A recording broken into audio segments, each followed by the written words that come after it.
colleagues who seem pretty happy, hugging one another. Is that a sign that she knows she's over the line?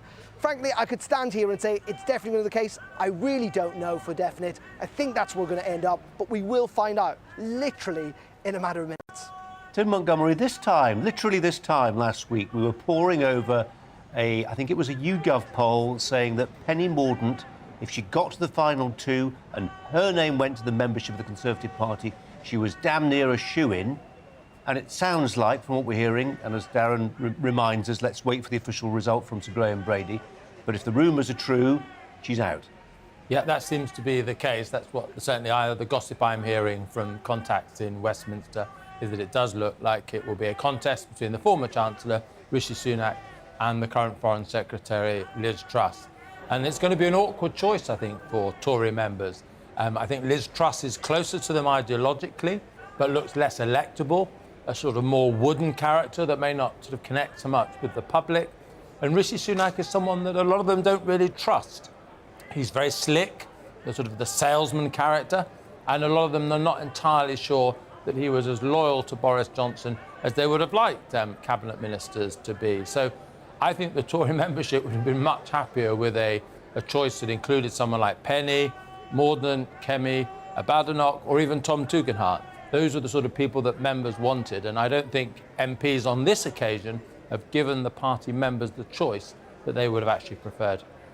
And Darren, just on Rishi Sunak, a column in the paper, one of the papers today, likening him to Ken Clarke. For some people, the best Conservative Prime Minister that the party never had, but was seen as the front runner amongst MPs, but when it came to the vote of the membership, they didn't like him one bit. Yeah, really fascinating that, isn't it? And actually, it wasn't just in 2001, but also in 97 and indeed 2005 that the candidate who topped the MPs poll actually didn't win among the membership. And you could say, in many ways, that may well have happened in 2016 as well if Andrew Leadsom hadn't dropped out of that race. Interesting, as we compared to Ken Clarke, I've just been speaking to Philip Blond in the last couple of minutes, who was equating the candidates to Rishi Sunak being George Osborne, to Liz Truss being Margaret Thatcher, and to Penny Mordaunt being David Cameron, but he was trying to make the point that none of those candidates, or at least all of them, are really going to struggle to hold that kind of broad coalition that Boris Johnson built up in 2019 of holding the shires in southern England, but also winning those red wall seats in the north. Frankly, his suggestion, and I have to say, to a large degree, I'm quite sympathetic with it, these three candidates, irrespective of whoever wins in the end, would struggle to hold that coalition together. Tim, let's discount the rumours for now. We'll know for certain in the next few minutes. Our cameras are trained on that committee room in the Palace of Westminster. All eyes looking for Sir Graham Brady. First sign of him. We'll expand that screen so you can see exactly what's going on there. But Tim, just reflect, if you would, for us on the psychodrama, as we want to call it, amongst Conservative MPs. I think David Davis, Penny Mordaunt supporter, described it as the dirtiest contest he's seen in politics. Quite a thing to say. Well, I think that might be a little bit of hyperbole because there have been plenty of dirty contests in politics over the years. But I think certainly the Penny Mordaunt campaign does think that their candidate has been subject to a real tirade of abuse and smear and allegation in the last few days. And of course, we have gone. This has been a very sort of narrow, telescoped leadership race. And a lot has happened in a very few days. It was only a few days ago that Penny Mordaunt was the hot favourite amongst a lot of pundits and bookies to get through to this race. And I think David Davis is right to say that a lot of people feel that for an internal race, the Conservatives are supposed to be allies, people haven't played fair. Tim, thanks very much indeed. Darren, thanks to Sir Graham Brady.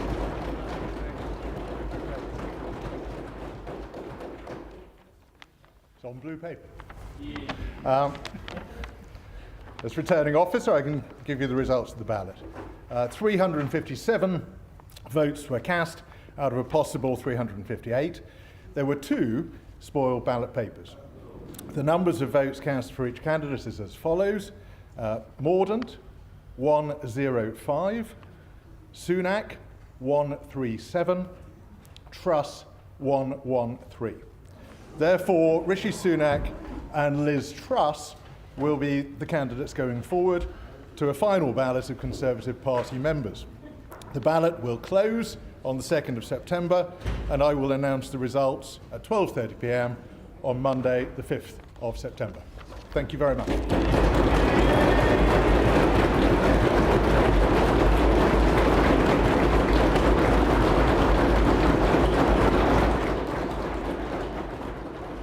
Well, bang their tables, those considered MPs may well do, because that is where their involvement in this process comes to an end.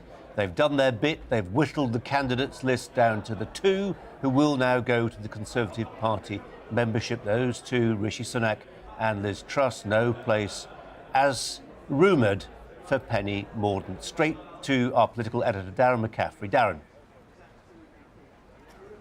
Really fascinating, isn't it?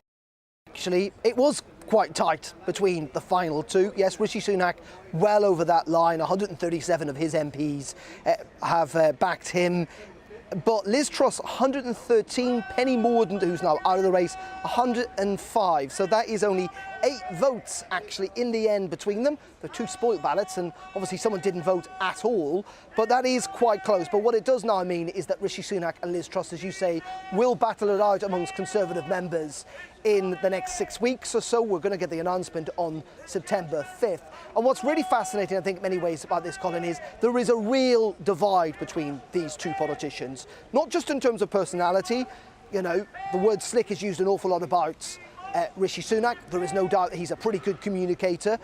Many of Liz Truss' critics, and even some of our friends, maybe even herself, would admit that she's not necessarily the most charismatic of people. So we will see that personality divide, but also we will see a big policy divide. Clearly, Liz Truss is wedded to cutting taxes, as she says, from day one, when she becomes, or if she becomes, Prime Minister. Rishi Sunak essentially saying that is irresponsible. It is a fairy tale to suggest that is the solution to Britain's economic problems. And we are going to see that divide play out very bluntly, very publicly, maybe somewhat viciously as well in the weeks to come.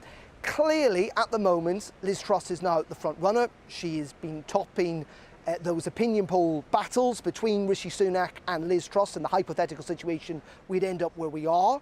She's the bookies' favourite now to win as well. But campaigns do change things. And the one thing I've always noted about campaigns, and I will note about this one, is that the 3 final candidates, 2 of them been through what we call the mill of politics. They'd faced quite a lot of criticism, briefing against them, bit of scandal, some may say. Penny Mordaunt and Rishi Sunak haven't been through that. Liz Truss hasn't.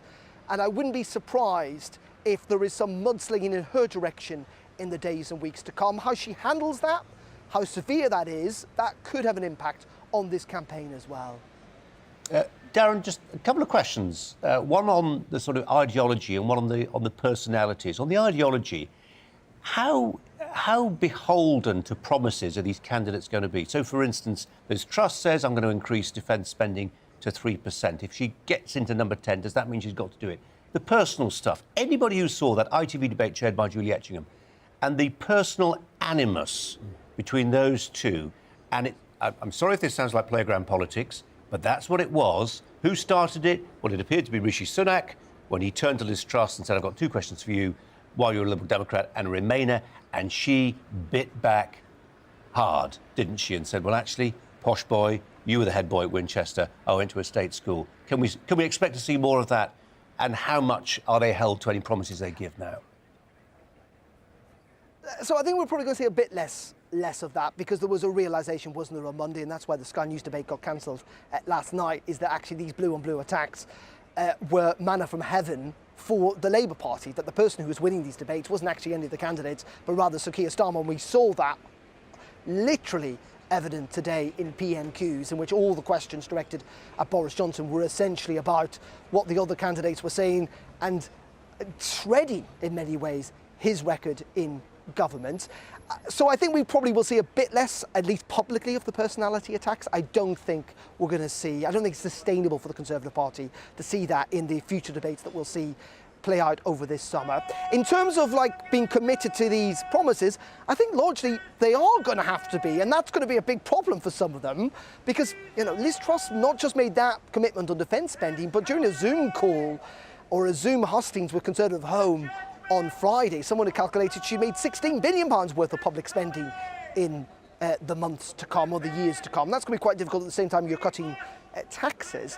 And this is also a really big problem for the Conservative Party going forward. I was putting this to some of Rishi Sunak's supporters earlier. Let's say Liz Truss does win this election, and let's say she says, right, now is the time to cut taxes. Can Rishi Sunak, can all those 137 MPs really hold their hand on heart, having campaigned during the summer, saying that this is irresponsible, this will do damage to the economy, it's a fairy tale to try and convince the public that tax cuts are the right thing to do right now? Can they then genuinely go on the airwaves, go on the TV stations, go through the lobby of Parliament and vote for that? It's going to be very, very, very difficult indeed. And we got a taste of that, didn't we, with Simon Clarke, the Chief Secretary to the Treasury this morning on the radio, who's supporting Liz Truss, by the way, defending the government's imposition of the national insurance rise, because that's current government policy, while at the same time turning the other cheek in the same radio interview and saying, well, he thinks in future it should be scrapped. It's going to be very, very messy indeed, Colin. Darren, fantastic analysis. Really appreciate it. Thanks very much indeed. Tim Montgomery is in the studio with me, former advisor to Boris Johnson, amongst other big jobs in and around government. The essential arithmetic, Tim, that poll suggesting if you put Rishi Sunak up against Liz Truss among the party membership, he gets 37% of the votes, she gets 51%. As things currently stand, the next Prime Minister of the United Kingdom of Great Britain and Northern Ireland, Elizabeth Truss. I think you'd have to say that, but, and I would say this is a big but, Tory members aren't Labour members. They're less ideological. They look for what the opinion polls say. Opinion polls are going to be very important over the next few days. If opinion polls suggest that Rishi Sunak is much more electable than she is, and there are many people, including myself, who have doubts about sort of slightly the wooden character of Liz Truss. Is that all it is, Tim? There may be other things, I don't know. We'll get on to those. We'll get on to those. But I think if Tory members see polling that actually the winner electorally is Rishi Sunak, we may see that. It exists, doesn't it? I think it is. I think there was polling. Exists, yeah. I mean, there was a poll, I think, 2 or 3 weeks ago that said the only person right now among the Tory leadership hopefuls who beats Starmer is Rishi Sunak. Yeah, and I think if that polling persists, and we've seen a bit of fluctuation in polling, so let's see what it is over the next few days. If that polling persists and Rishi Sunak looks like he can be the person to beat Keir Starmer, I think Tory members may swing away from Truss towards Sunak, and so this race might become a lot closer than it looks at the moment. But one thing that I think is very important, we look like we've got a race that's going over for 6 weeks. Graham Brady's just announced that the winner won't be declared until early September. Ballot papers to Tory members go out in the next week or two. The lesson from previous elections is they pretty much vote as soon as they get their ballot papers. They can get the QR codes and vote straight away. Absolutely. They're not going to wait for the hustings. No. So we've got hustings all over the summer, but I suspect that this race, for the vast majority of party members, will be decided in the next week to 10 days. So these next week to 10 days are the sprint in the sort of marathon of this summer race. 6-week campaign, but actually it's the next fortnight that really matters. Really matters. We'll come back onto that in just a second, Tim. I know it's technical, but it's terribly important in terms of who's the next Prime Minister. Have a look in the meantime, and apologies if you're listening on the radio as usual. This is the essential point of the news this hour, that the votes are in. And the rumour mill started churning around about 3:30, and confirmation that those rumours were true. There was a rumour suggesting, for instance, that Liz Truss, at about 1:45, before the results were officially announced by Sir Graham Brady and the 1922 committee, she was recording a video wreathed in smiles and surrounded by supporters, a strong indication it was in the bag for her, and so it came to pass. The margin, in terms of the numbers of votes she got, and again, I'll just reprise this if you are just tuning in, that Penny Mordaunt came in last and eliminated, therefore, with 105 MPs' votes. Liz Truss, 113, and Rishi Sunak way out in front, at least with the parliamentary party, with 137. Tim Montgomery, I was just talking about that terribly technical thing, about the fact that if you are Rishi Sunak, you hope you will do better in a head-to-head debate at one of a dozen hustings around the country in front of the party membership. But you've got to hope you can win those victories, rhetorical victories, in time for it to have an impression on voters who then go away and vote. Your worry is, if you're Rishi Sunak's team, that the Tory membership get their ballot papers and send them straight off. Yeah. Could an appeal from somebody, and I'm thinking probably Boris Johnson, to say, I'm not urging you to vote for one candidate or t'other, but I am saying you've got 6 weeks to think about the nation's future. Yeah. Take your time, take a pause, Don't dash them off. It's not a rush to the post office. Have a think. That would be the statesmanlike thing to do, wouldn't it? But I think it's not a great secret. I think Boris Johnson wants Liz Truss to win this election. The gossip, and I think it's fairly well-established gossip, is that Boris Johnson did not like the way his Chancellor behaved towards him, found him not just disloyal in resigning from his cabinet at the last minute, but found him someone he found very difficult to work with. And all the way along. And so if it looks like Liz Truss will do very well from an early vote of Tory members, I don't think Boris Johnson will be discouraging that. But there is a lot of conventional wisdom in these elections. It isn't always true. And that's why I don't think we should assume that an early vote would favour Liz Truss, because it may well be that opinion polling does really affect voters. I think we also have a BBC debate, a head-to-head. I think it's coming Monday evening, which will be very important. That will certainly happen before the ballot papers go out. So that will be really critical. And I think Rishi Sunak in particular does need to avoid that. So you've just mentioned it, when he said to Liz Truss, what do you regret most, being a Remainer or being a Liberal Democrat? That looked to me a nasty sort of attack on Liz Truss. She responded well. Yeah, but just how that comes about. You've been there. You've advised the Prime Minister. He doesn't strike you as a snide, malevolent character in any way. Maybe I'm wrong. Maybe he is. It felt like somebody had got in his ear. They'd gamed the whole thing out. And Rishi, what you need to do is draw attention to the fact she was a Remainer and she was a Liberal Democrat. But it didn't come across as natural. Do they get got at by their advisers a little bit? Do they get coached too much? Well, if I was to be charitable, the one thing I would say was this leadership race has happened incredibly fast. And you do those debates, they will have had 2 or 3 hours probably at most of debate prep time. And what seemed to be good, perhaps in an inkling, didn't actually work on the night. So they are under enormous pressure, these candidates. They've been sleep deprived, very hot. Well, we're all suffering in this heat that we've had over the last few days. But I think, to be trying to meet all the MPs, they've been trying to do all these face-to-face meetings with MPs to win the contest amongst the parliamentary party. Then they've had to prepare for these debates. I thought it was very sensible that they cut the final debates, actually. They needed to have more face-to-face meetings with MPs. And so sometimes, there was always this theory that things are a great conspiracy and a nasty design. Often not, it's just a cock-up. And I suspect on this occasion that might have been the case. Interesting and feels true. Tim Furneaux, thanks very much indeed. Let's go back to Westminster. There we can speak to the Conservative peer and polling analyst, Lord Robert Hayward, who joins us now. Thanks so much for your time. I'm glad it's not as hot there as it was yesterday. So MPs have had their say. They now duck out. It's over to the membership. I'm looking at the polling of what the membership think, and it's, 51%, to Liz Truss, 37% Rishi Sunak. And in terms of the process that lies ahead, the membership can vote fairly soon. In fact, they can vote, and probably will vote, before a lot of the hustings have even happened. Yes, and I think you'll find actually that the MPs haven't finished having their say, because both Liz Truss and Rishi Sunak will be desperately trying to get Penny Mordaunt and her closest allies' commitment on one side or the other of the campaign. So, because many members of the Conservative associations will want that lead. And they'll be turning to their MPs, their local organisations, and saying, how did you vote and why? So although you're right that it is the membership, a lot of them will seek guidance from members of Parliament and, as I say, particularly Penny Mordaunt's campaign team. I wonder ultimately, though, Lord Robert Hayward, how much those endorsements matter when it really comes to it. This is almost a matter of individual conscience for party members, isn't it? They'll look at a range of different factors, not least what they consider to be the likelihood of their chosen candidate beating Keir Starmer at the next general election. I think that's absolutely key. People will not solely be looking within the Tory party.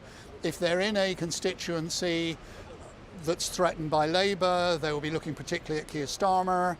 If they are in those areas of the south and southwest and east, where the Lib Dems are the threat, they will be saying which one will be attractive to our voters who might flake off to the Liberal Democrats. There's no question that members of the local associations will be looking at the opposition parties. And it's interesting, the Labour Party have already started identifying the weaknesses as they see it of the two candidates. And therefore they're helping the Conservative members make a judgment. Because if the weaknesses of one or the other candidate really gets through, then that will influence the votes of the Conservative members. Is there a sense in which the last few weeks have been helpful in terms of crystallising Conservative thinking on policy? I mean, for instance, we were just talking about Liz Truss's commitment now to spend 3% of GDP on defence. In the papers this morning, Rishi Sunak's talking about being energy self-sufficient by 2045. It's a long way away. But it's strategic thinking on really, really important topics. Thinking that would have been left until the manifesto has been drafted in a year or so otherwise. I think it's helped, but it's been done at speed. And many of you and your colleagues have identified the weaknesses of this headline grabbing, headline comment, commitment to X policy or Y policy, and I think that criticism is fair because it is intended as a headline, and in many cases there's not much behind it which incoming Secretaries of State are going to have to work on, and that will take time. Because of the very personalised nature of the campaigning, we mentioned earlier, David Davis talked about it being the dirtiest campaign he could remember. And I'm presuming he's talking about leadership campaigns rather than all the political campaigns he's been involved in. Nonetheless, it's quite a thing to say, and it felt like a fair reflection of what was going on. It was. It's been a very difficult campaign, partly because it's been so compressed. So everybody's been trying to get their message across every 24 hours as we've had votes so that we can conclude before the recess. But having said that, neither the debates nor the very personal campaign have had a moment similar to what I think you would identify as a Gove moment. In other words, the moment when Gove walked out on Boris Johnson in a previous election campaign. So very difficult, very strenuous, but no history-making moment like that previous campaign. Lord Robert Hayward, appreciate your time. Thanks very much indeed for it. Tim Montgomery is my studio guest today. Tim, you've already explained to us why this is a moment of jeopardy in the next few weeks for the Conservative Party. It may prove potentially terminal for their election prospects. On the upside, have they not just discovered 2 or 3 stars, certainly in someone like Kemi Badenoch, Tom Tugendhat? They've got people that seem to resonate with the public, and cometh the hour, maybe. Well, I'm going to give you a horrific thought now, Colin, for you and your viewers. I think the best people that could have been the next Tory leader have been excluded from this contest. If Sunak is chosen or Truss is chosen and they don't work out, it's not impossible we might have another Tory leadership contest. The public wouldn't wear that. The public would not wear it. But I tell you what, the party is ruthless. And if, for example, Liz Truss became the Prime Minister and sank in the polls, do you think the Tory party would reject the possibility of getting rid of her? I think they would absolutely consider that possibility. And in Kemi Badenoch and in Tom Tugendhat, I think they have people with much greater public resonance. You'd probably have to have a coronation amongst MPs. You couldn't have another contest that threw it out to members generally. I'm not saying this will happen. No. I'm probably they'd really have to bomb. 20% They likely. would really have to bomb. They might. I think it's possible that Liz Truss might bomb. I think it's possible that Rishi Sunak might bomb. I think more likely that Liz Truss could. I don't know whether she will connect with the public. We'll see. I hope I'm wrong on this. I really do hope I'm wrong on this. But it's not impossible that this isn't the final contest. And we're just going to go to a commercial break in just a moment, but I'm just wrestling with this thought that as the Conservative MPs break for the summer recess and plonk themselves into their deck chairs on a beach in Cornwall and hide behind a good book and just let the dust settle, and as John Maynard Keynes said, their brains fructify, and they think, oh, what do they think? As the dust settles, do they think it was a mistake to get rid of Boris? Do they think, oh, wish we'd gone for that Tom Tugendhat bloke, he was slick? What do they think? I certainly think today Boris was on fine form. You know, I've come and been in this seat with you a number of times, Colin, and I've been calling for Boris to go, and I don't regret that for all sorts of reasons we may explore later. But actually, I think today they saw him at his best, amusing, in charge of the House of Commons, setting out a really clear agenda. I think there'll be quite a lot of sort of buyer's remorse today. But I think there'll also be, in due course, they'll remember that actually, despite all the rhetoric, he didn't, beyond Brexit, really deliver very much. So, but just at the moment, there'll be a lot of, did we make the right decision in getting rid of the Prime Minister? OK, Tim, for now, thanks very much indeed. And if you didn't see it or hear it, we'll take you through bits of the final Prime Minister's questions. Boris Johnson, it's a lovely couple of minutes of video and sound of him giving advice to his successor. Very funny. We'll share it with you shortly. Also, our next guest coming up, a supporter of Penny Mordaunt, dropped from the contest today. What does Michelle Donnellan MP think of the votes, the way they went, and ultimately the end for Penny Mordaunt in terms of her ambitions to be the next Prime Minister? We'll be talking to her.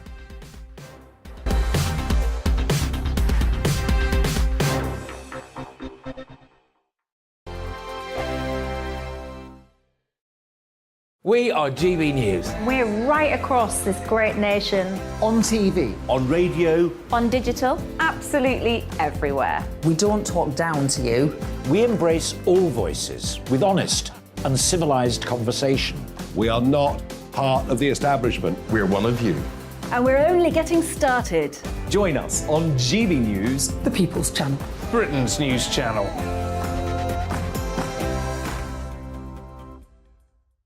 Hi there, it's Stephen and Anne.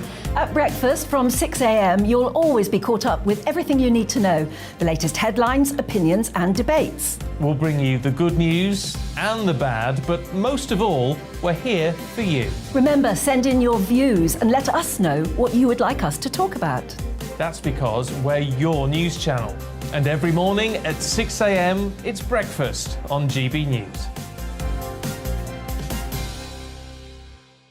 My name's Tom Harwood and join me 9:30 a.m. every weekday for The Briefing, your one-stop shop for everything you need to know about what's going on in politics today. I wonder if this is a deal that might need to be like the biscuits in this factory, twice baked. Is there not an opportunity here to win out against the extremes? Tom Harwood, GB News. What are you going to do about it? Things should have been done differently, and they certainly are being done differently. Don't miss it. The Briefing with me, Tom Harwood, 9:30 Monday to Friday on GB News. Where would you like to go? Just take me to the studio, please, mate. You know where you're going. I've got a show to do. Friday Night Feast on GB News, 7 p.m. And it's like nothing you've ever seen before. We take a different angle on the week's biggest news stories. The viewers and listeners set me some absolutely mad challenges to do. We tried to rehome a rescue dog. And yes, there's some other wacky stuff in there as well. I feel like I could take on the world. Well, that's that. Friday Night Feast with me, Patrick Christie's, every Friday, 7 till 9 p.m. on GB News. Be there.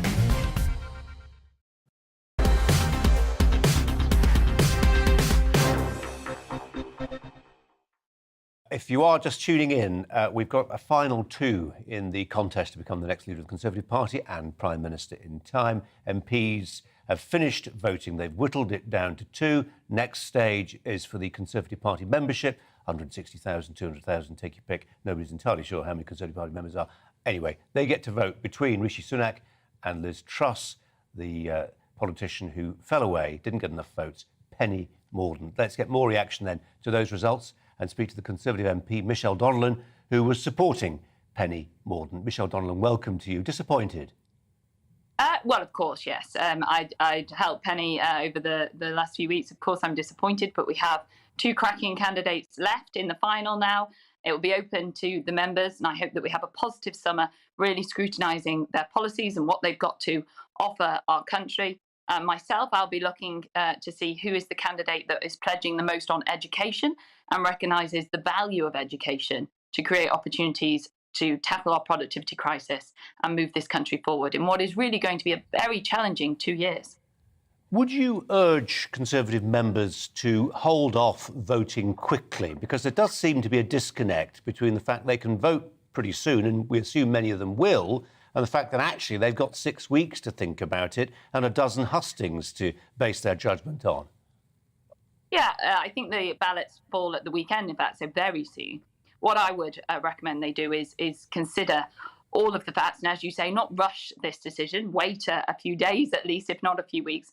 And I expect that they will be speaking to their members of parliament and asking them for their advice. And that's why it will be so crucial that members of parliament speak to their local members over the coming weeks and advise them, because at the end of the day, we're the individuals who've been working with these final two. We have that insight that our members can't obviously have.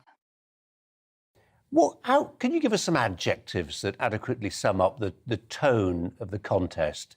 I mean, it's not a private matter, is it? People like David Davis describing it as the dirtiest contest he can recall. How dirty was it? Well, Penny, who I worked with, tried to, always did a positive campaign and focused very much on what she had to offer the country. And that's one of the things that really attracted me to her campaign. I don't think the dirty tricks, if you like, actually came from the campaigns anyway, though. I think there was a lot going on from the media.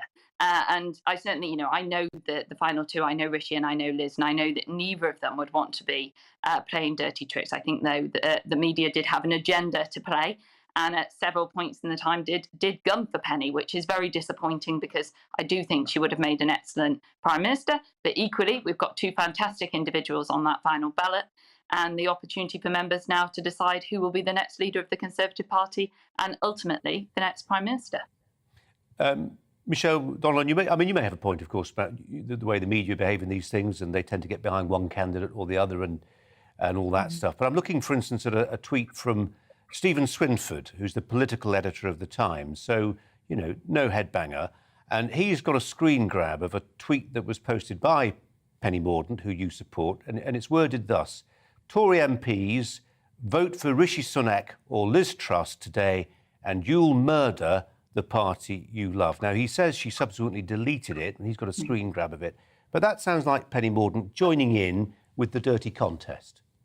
No, what happened was Penny actually retweeted an article in, I believe it was in the Telegraph today, and that was the headline. And as soon as it was noticed that that was the headline, she deleted it, because she's consistently run a very positive campaign. I think the point that she was trying to echo by resharing that article was that consistently, poll after poll, she stood the best chance of winning the next general election in Labour and Liberal Democrat seats. And I think it's important that we got that message out to members of Parliament so they could make an informed choice today.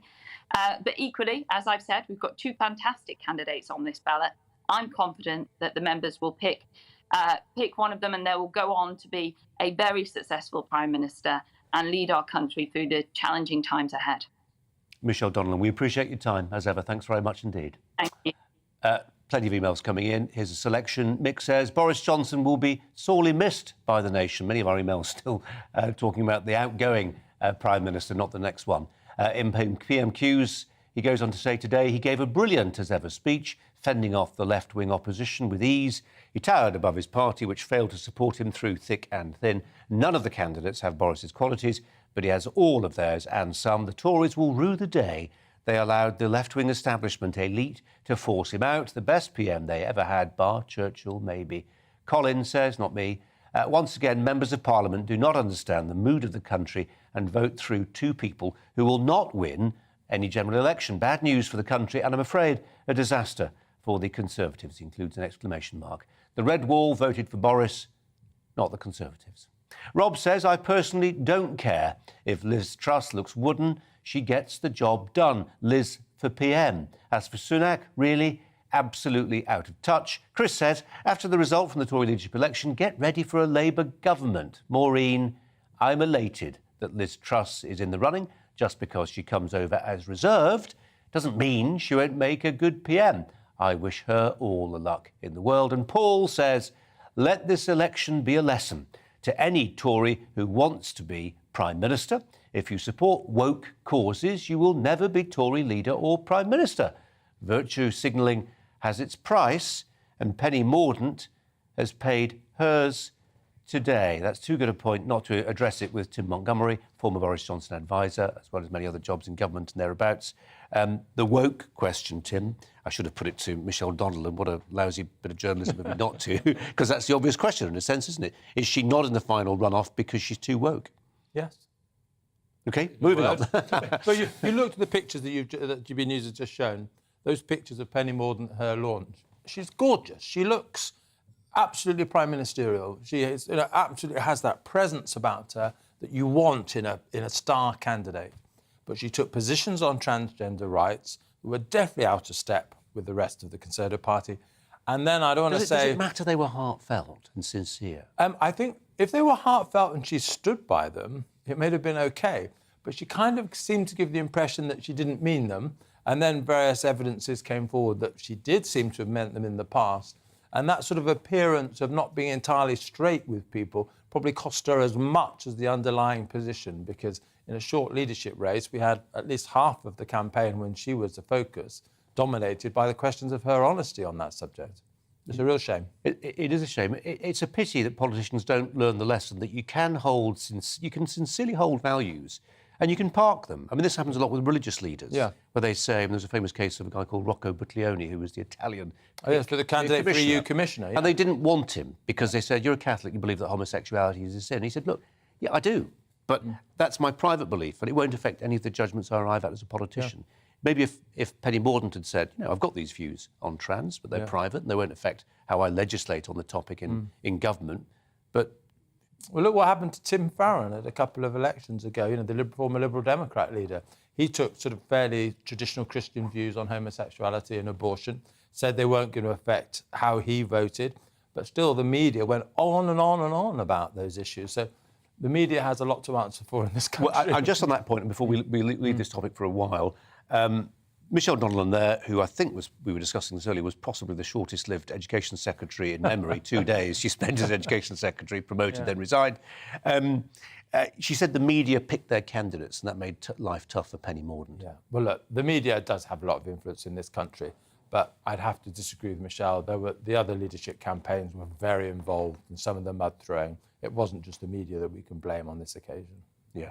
And those emails that we just showed, they were from real people, not from, media editors. Absolutely. Tim, for now, thanks very much indeed.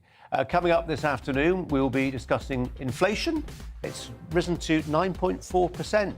Liam Halligan will join us in the studio for his take on that and what it means for you at home. But first, the latest news headlines with Polly.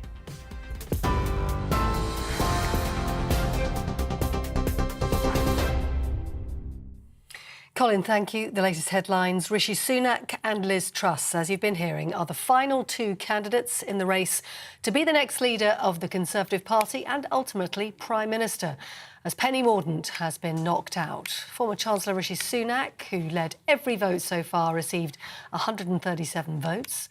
And the former Foreign Secretary Liz Truss had 113 votes. International Trade Minister Penny Mordaunt got 105 and was knocked out.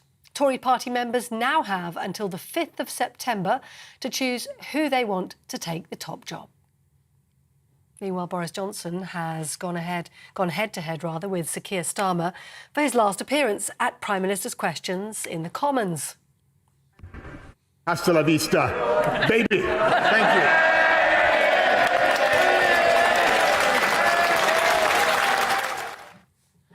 Those were his parting comments as he left the chamber, the Conservative backbenchers standing and clapping. Mr Johnson defending his legacy, pointing to the government's handling of the COVID-19 rollout, as well as Brexit and economic growth under his leadership. In other news, the Assistant Commissioner of London's Fire Brigade said yesterday was the busiest day the service had had since World War II. Jonathan Smith said they received more than 2,600 calls and responded to more than 1,000 fire incidents. It's after large fires swept through parts of England amid record-breaking temperatures of over 40 degrees.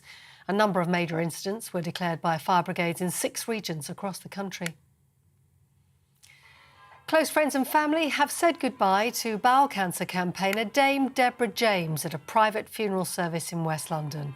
Her husband and son were among those who carried her wicker coffin, adorned with the rose named after her, at the Chelsea Flower Show in May. Her coffin was borne into St Mary's Church in Barnes in West London. The podcast host and mother of 2, known as Bowel Babe, died last month at the age of 40 after being diagnosed with bowel cancer in 2016. You're up to date on TV, online and on your radio via DAB+. You're with GB News, and Brazier's here in just a moment.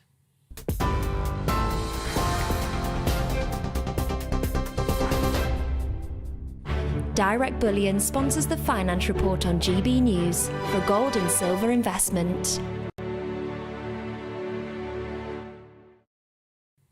First, a quick look at the numbers for you. The pound is 1.199 to the dollar. The pound is 1.175 to the euro. And if you want to buy an ounce of gold, it's going to set you back £1,424.49 for an ounce. Direct Bullion sponsors the finance report on GB News for gold and silver investment. We are GB News. We're right across this great nation. On TV. On radio. On digital. Absolutely everywhere. We don't talk down to you.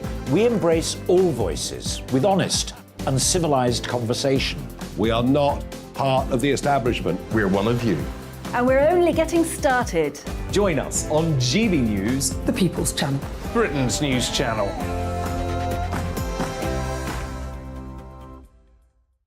Hi there, it's Stephen and Anne.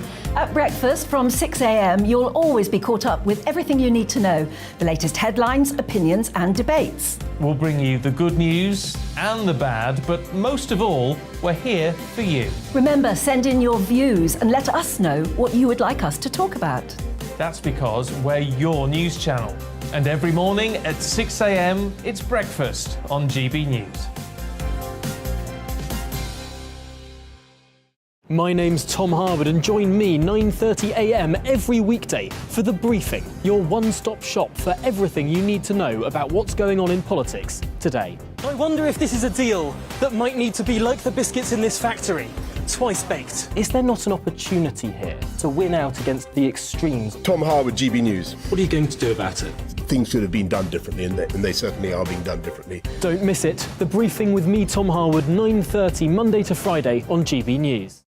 Where would you like to go? Just take me to the studio, please, mate. You know where you're going. I've got a show to do. Friday Night Feast on GB News, 7 p.m. And it's like nothing you've ever seen before. We take a different angle on the week's biggest news stories. The viewers and listeners set me some absolutely mad challenges to do. We tried to rehome a rescue dog. And yes, there's some other wacky stuff in there as well. I feel like I could take on the world. Well, that's that. Friday Night Feast with me, Patrick Christie's, every Friday, 7 till 9 p.m. on GB News. Be there.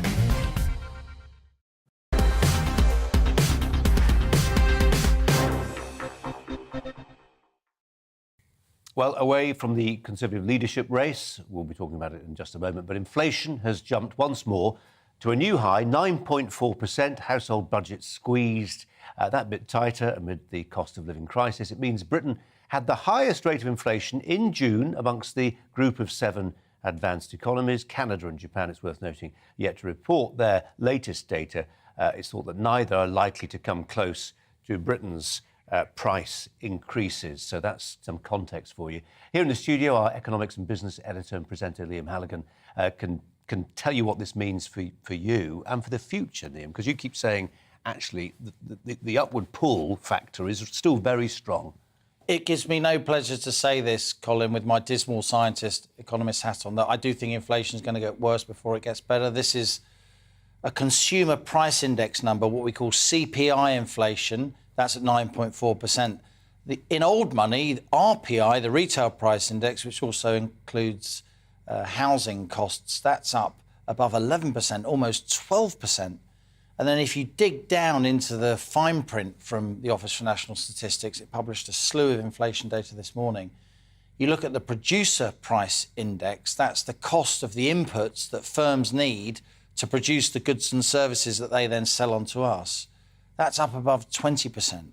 And so when producer price are rising faster than consumer prices, that gives you a sense that there's more inflation in the supply chain still to come. That, plus the fact that oil and gas wholesale prices remain quite high, they'll feed into that off-gem energy price cap when that goes up again in October. That's why I think the peak of inflation will probably be around October, November.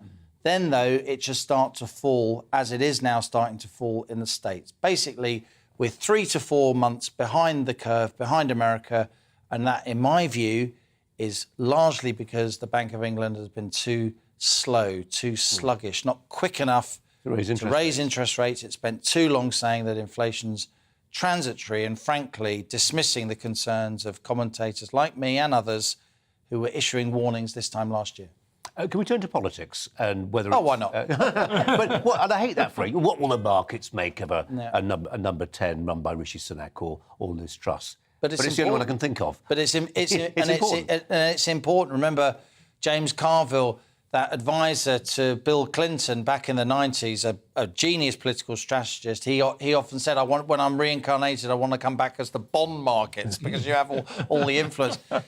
I think it is important to say that out of the two candidates, they're both sort of past the boardroom sniff test. They're both credible people. I think financial markets will probably prefer Rishi Sunak because unusually sound money. Unusually for a kid who had Thatcher on his wall, now of course a distinguished former investment banker, he seems to be more cautious in terms of going through with tax cuts. Liz Truss, former Lib Dem, more seen as more of the left candidate in general, has reinvented herself as a Thatcherite. She wants tax cuts quicker. But I think it's fair to say that both of them will come under huge scrutiny. There will be, among the party membership, sitting next to Tim Montgomery, I take my life in my hands talking about the Tory party membership, but I do think there will be a lot of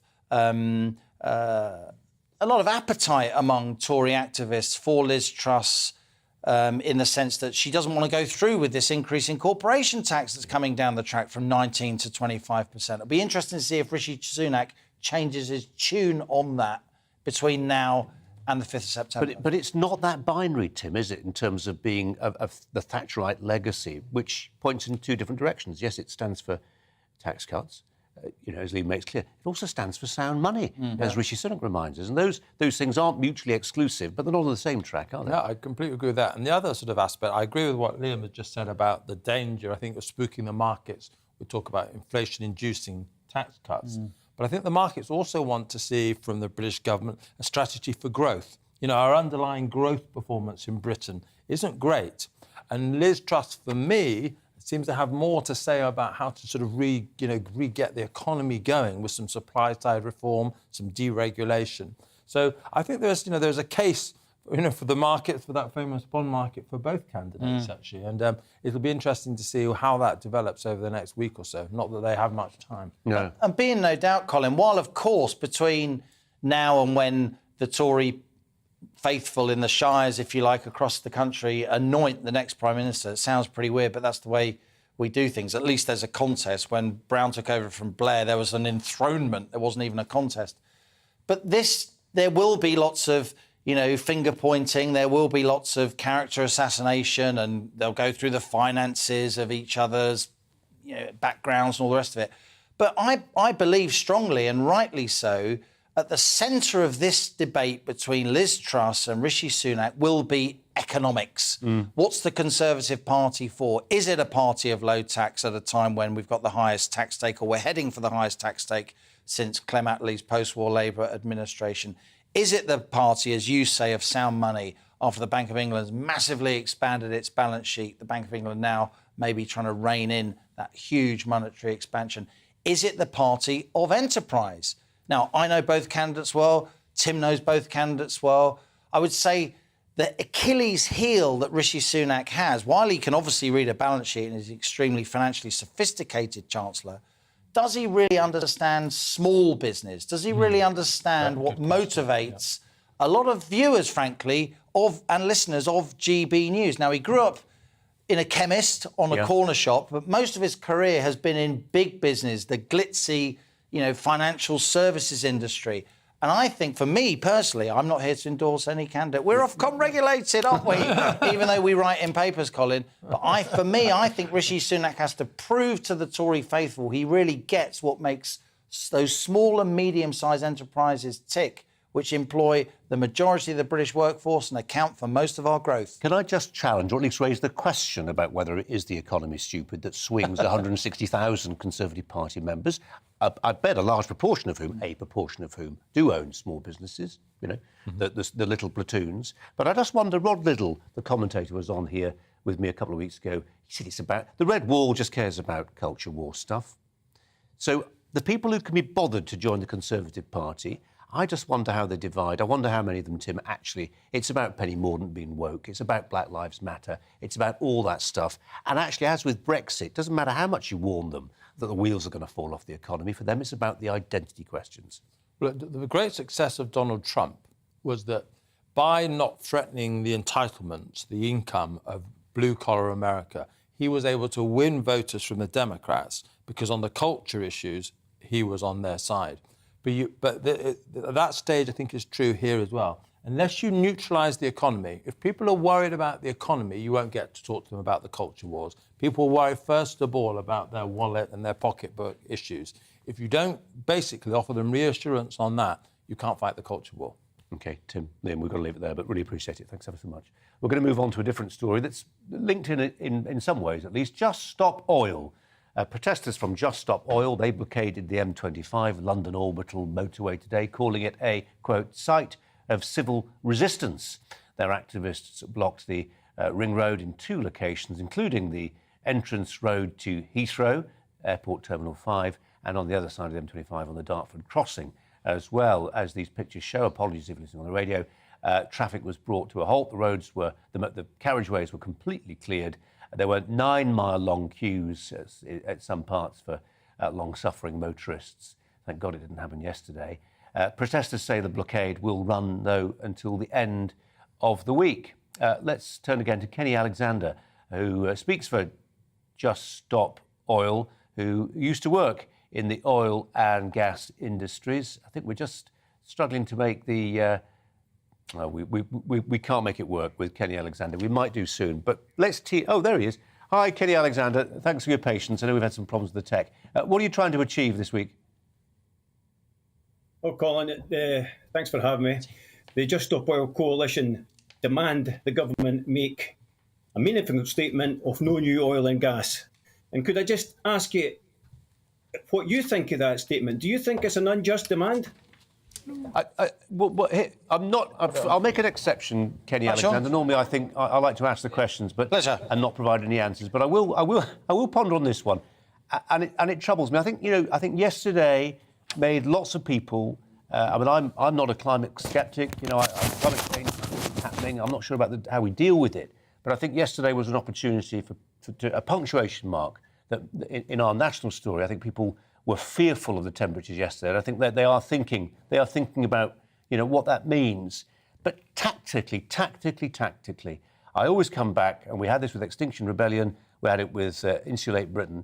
I just think you end up annoying the very people who are actually willing to be persuaded by your message by making them queue in 9-mile tailbacks. Well, thanks for answering, Colin. So you think that our demand is a just demand and the government should... It's only their own promise. We've asked them.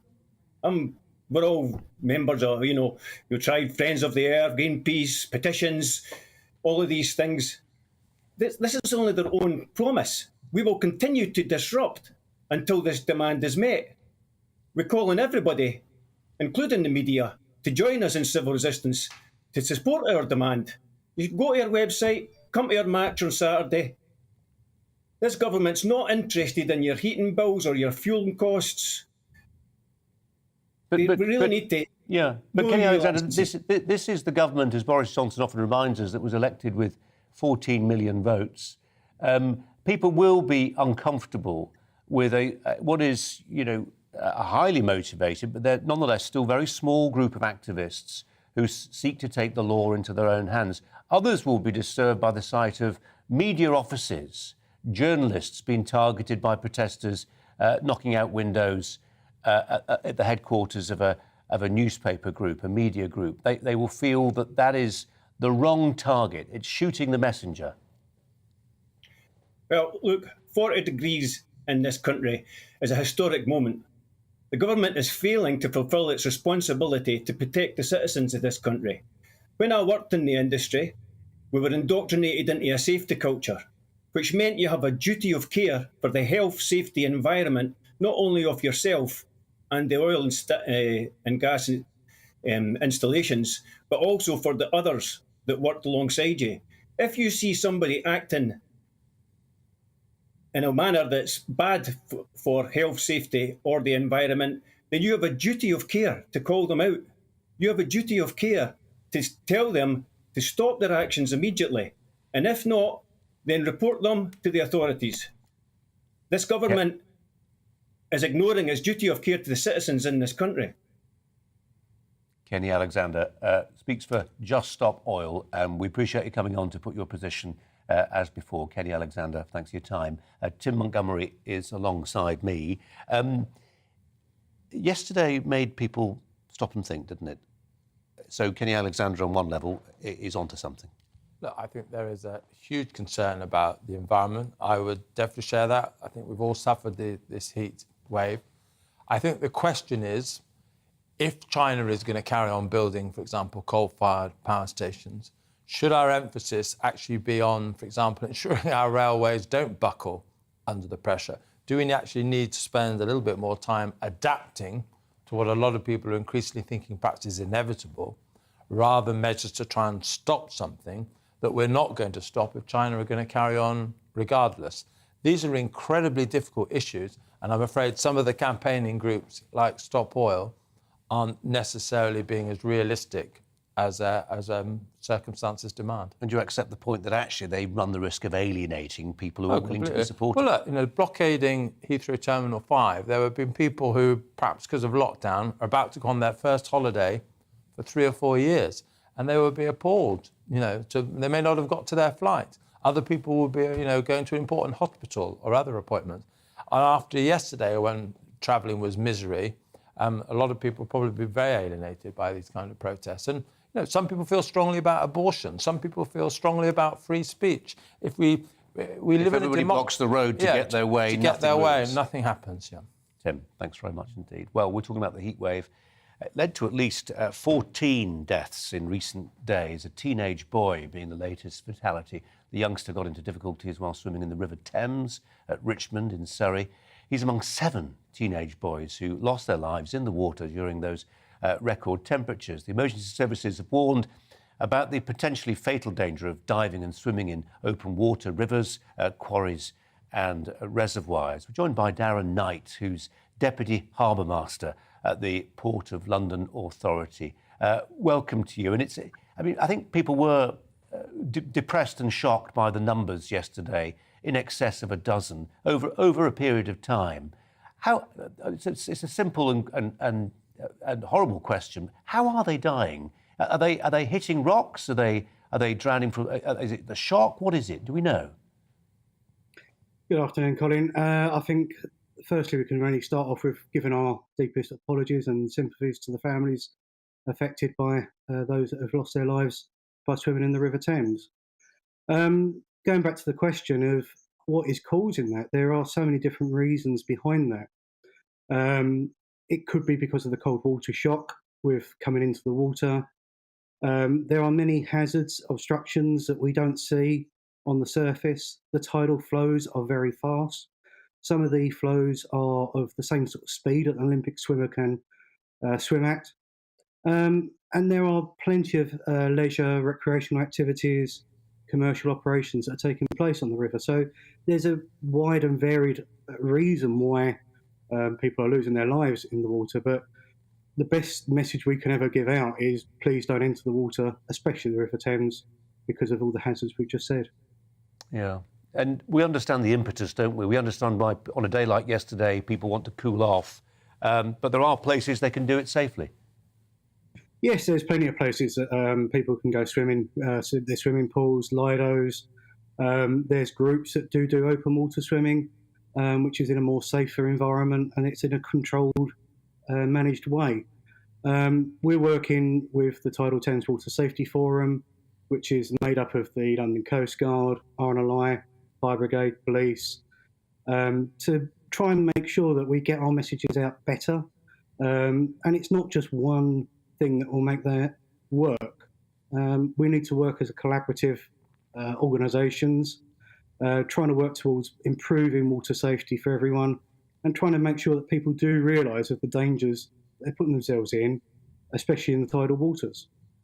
And Darren, we often debate here the tension between personal responsibility, not creating a world where every single risk and hazard is blocked, because you run the risk of creating a pretty joyless world when you do that. And we don't want every riverbank festooned in signs saying no swimming, no swimming, no swimming. But that's different when you're talking about youngsters, isn't it, who know no better and don't actually often know how to manage risk. No, exactly. And it is a difficult balancing act. So during the pandemic, going back a couple of years, we had a number of leisure and recreational mariners going out onto the River Thames that don't know the rules and regulations to try and keep them safe. So we put up water safety signage to try and assist with that at key locations. But we can't put signage up everywhere. And it is that general and collaborative responsibility that we all need to take on, of trying to educate our children at a young age that the river is a dangerous place. There are fire water flows. We've got lots of commercial operations taking place in the River Thames, and we just need to make sure that people understand those hazards that they put themselves into. Darren Knight, really appreciate your thoughts today. Thanks very much indeed. Darren Knight, Deputy Harbour Master at the Port of London Authority. Thanks for his time. Tim Montgomery is my studio guest today. It's a really sad story, this, and we get them every year, don't we? We get the swimming deaths. But 14. Yeah, I think, there's a little canal just by the GBNews studio, and, as I was coming in yesterday in the heat, it's, tempting to... But, of course, we're adult enough to realise that is a huge hazard with water, and water is very much more dangerous than people realise. I think it's often things that look still on the surface aren't necessarily underneath, and you could put up as many signs. Of course, signs are useful, but there are certain young people who just think, that's them being overcautious, and I'll be okay. And if there's one good thing to come out of this terrible series of tragedies, perhaps a few more young people will be cautious from now on. Maybe. I'll make a very gloomy prediction that 14 will pale into insignificance when we get the data in on the number of old people who've perished in the hot weather. It's a story for the future. Coming up, we'll reflect on that news from an hour ago. We now know who the final two candidates to go forward into the contest of Conservative Party members to be the next Prime Minister of the UK. We're going to take a break.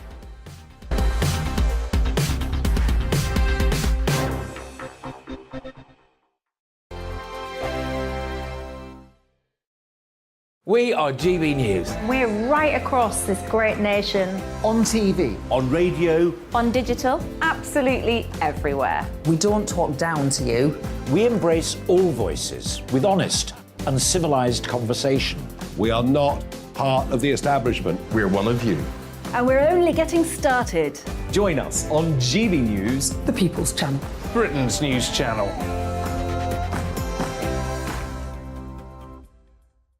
Hi there, it's Stephen and Anne. At breakfast from 6 a.m, you'll always be caught up with everything you need to know, the latest headlines, opinions and debates. We'll bring you the good news and the bad, but most of all, we're here for you. Remember, send in your views and let us know what you would like us to talk about. That's because we're your news channel. And every morning at 6 a.m, it's breakfast on GB News.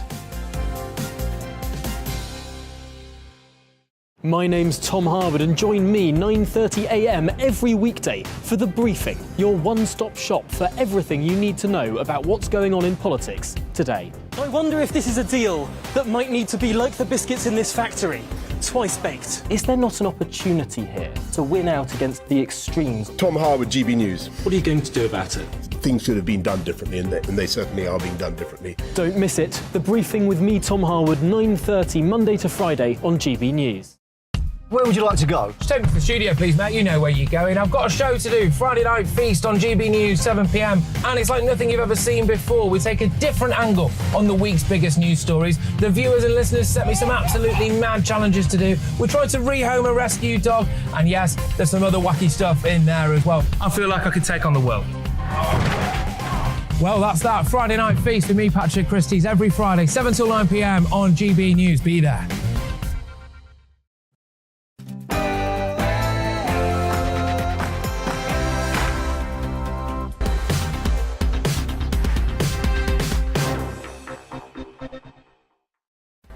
Hi there and welcome to Brazier. Coming up live at 5 for you this afternoon. Today's debate. We're going to get straight into it. Will the Conservatives regret getting rid of him? If you're listening on the radio, it's Boris Johnson as Maverick.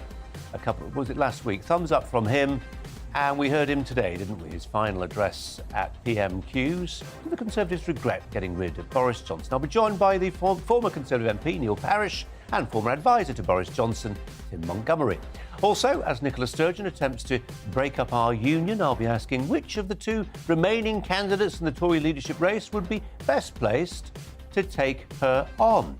And the new EU envoy to China has backed the Chinese territorial ambition to absorb Taiwan into the Chinese mainland. Is Brussels now in Beijing's pocket?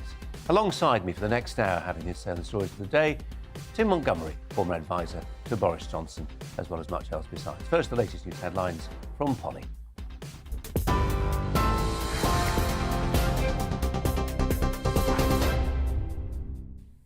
Colin, thank you. The news at 5 on GB News. Rishi Sunak and Liz Truss are the final two candidates in the race to be the next leader of the Conservative Party and ultimately Prime Minister.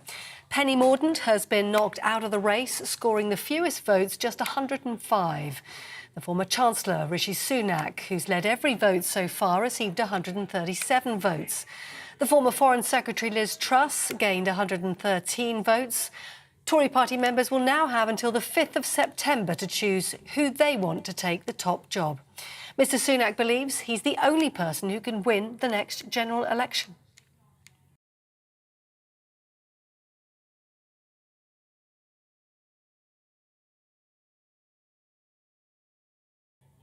Sorry, some difficulties with sound on that one. Well, the former Foreign Secretary Liz Truss says she is delighted by the result. What's important is that we hit the ground running. We've got 2 years until a likely next general election, and I want to deliver for people. I want to deliver lower taxes. I want to help struggling families. I want to make sure that we unleash all the potential and talent across Britain, and that has been my focus throughout this campaign, and that's what I'm going to be campaigning on over the next 6 weeks.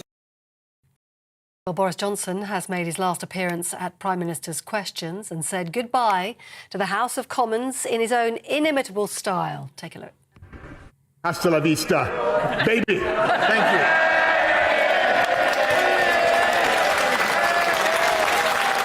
To hearty applause, those were his parting comments as he left the chamber. Conservative backbenchers standing and applauding. Theresa May spotted as the only one not willing to clap. Mr Johnson pointing to the government's handling of the COVID vaccine rollout, as well as it delivering on Brexit and the UK's strong economic growth whilst he was in power. However, Labour leader Sir Keir Starmer attacked Mr Johnson's legacy, saying he didn't seem to have the support of anyone running to replace him. The message coming out of this leadership contest is pretty clear. They got us into this mess and they've no idea how to get us out of it. They've trashed every part of their record in government, from dental care and ambulance response times to the highest taxes in 70 years. What message does it send when the candidates to be Prime Minister can't find a single decent thing to say about him, about each other, or their record in government? Well, Mr Johnson says he's proud of what he's achieved during his time as Prime Minister. We got Brexit done. He voted against it 48 times. We got this country fast out of COVID in spite of everything he would have kept, and when he would have kept us in lockdown. We're fixing social care, Mr Speaker, when they have no plan and no ideas of their own. We've restored our democracy and our independence. We've got this country through COVID, and I'm proud to say that whether it comes to tackling climate change or sticking up for Ukraine, we have led the world on the international stage. Well, away from politics, the Assistant Commissioner of London's Fire Brigade said yesterday it was the busiest day the service had had since World War II. Jonathan Smith said they'd received more than 2,600 calls and responded to more than 1,000 fire incidents. That's after large blazes swept through parts of England amid record-breaking temperatures of over 40 degrees Celsius. Major incidents were declared by fire brigades in at least 6 regions across the UK. Meanwhile, wildfires continue to sweep through the continent amid soaring temperatures in Europe. In Greece, gale force winds fanned wildfires near Athens, destroying buildings with residents being evacuated from their homes. The French President Emmanuel Macron has visited the site of fires in southwestern France, where nearly 20,000 hectares of forest have been ravaged and nearly 37,000 people have been evacuated from their homes. More than 30 fires have been reported close to the Spanish border with Portugal, and hundreds more have been evacuated from residential areas in northeastern Italy as well, as fires caused gas tanks to explode too. The economy now, and inflation has reached a 40-year high of 9.4%. The ONS saying the increase, up from 9.1% in May, was driven by rising fuel and food prices. Chancellor Nadhim Zahawi and the Governor of the Bank of England, Andrew Bailey, both pledged last night they would get inflation under control. And lastly, close friends and family have said goodbye to cancer campaigner Dame Deborah James at a private funeral in West London.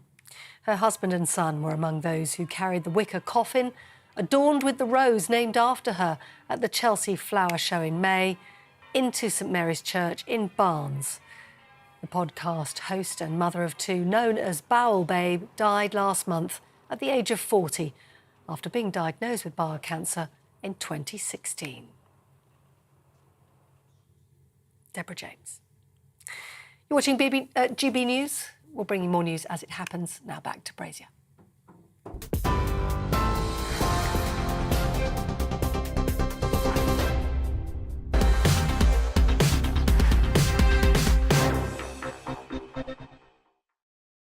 Just gone 8 minutes past 5. We'll reflect on that Tory leadership contest, the results in an hour ago, broadly in line with expectations. Penny Mordaunt's out, if you're wondering. But we're going to reflect on this for now. More than 2,000 Conservative members, they've written to the party's chairman to demand a vote on whether Boris Johnson should carry on as leader of the party. The party members want Mr Johnson's name to be added to the ballot when, well, we think 160,000 members, nobody's entirely sure, anything between 160,000 and 200,000 members, vote for a new leader in coming weeks. There's very little likelihood of Boris Johnson's name being... It's impossible, guys. But today we did see Boris Johnson's political gifts arguably at their best. It was his final appearance in the Commons as Prime Minister, his last PMQs, and this was the advice he gave to his successor. I want to use the last few seconds, Mr. Speaker, to give some words of advice to my successor, whoever he or she may be. Number one, stay close to the Americans, stick up for the Ukrainians, stick up for freedom and democracy everywhere. Cut taxes and deregulate wherever you can to make this the greatest place to live and invest, which it is. I love the Treasury, but remember that if we'd always listened to the Treasury, we wouldn't have built the M25 or the Channel Tunnel. Focus on the road ahead. Focus on the road ahead, but always remember to check the rear view mirror. And remember, above all, it's not Twitter that counts. It's the people that sent us here. And yes, the last few years have been the greatest privilege of my life. And it's true that I helped to get the biggest Tory majority for 40 years and a huge realignment in UK politics, Mr. Speaker. We've transformed our democracy and restored our national independence, as my right honourable friend says. I've helped to get this country through a pandemic and helped save another country from barbarism. And frankly, that's enough to be going on with. Mission largely accomplished.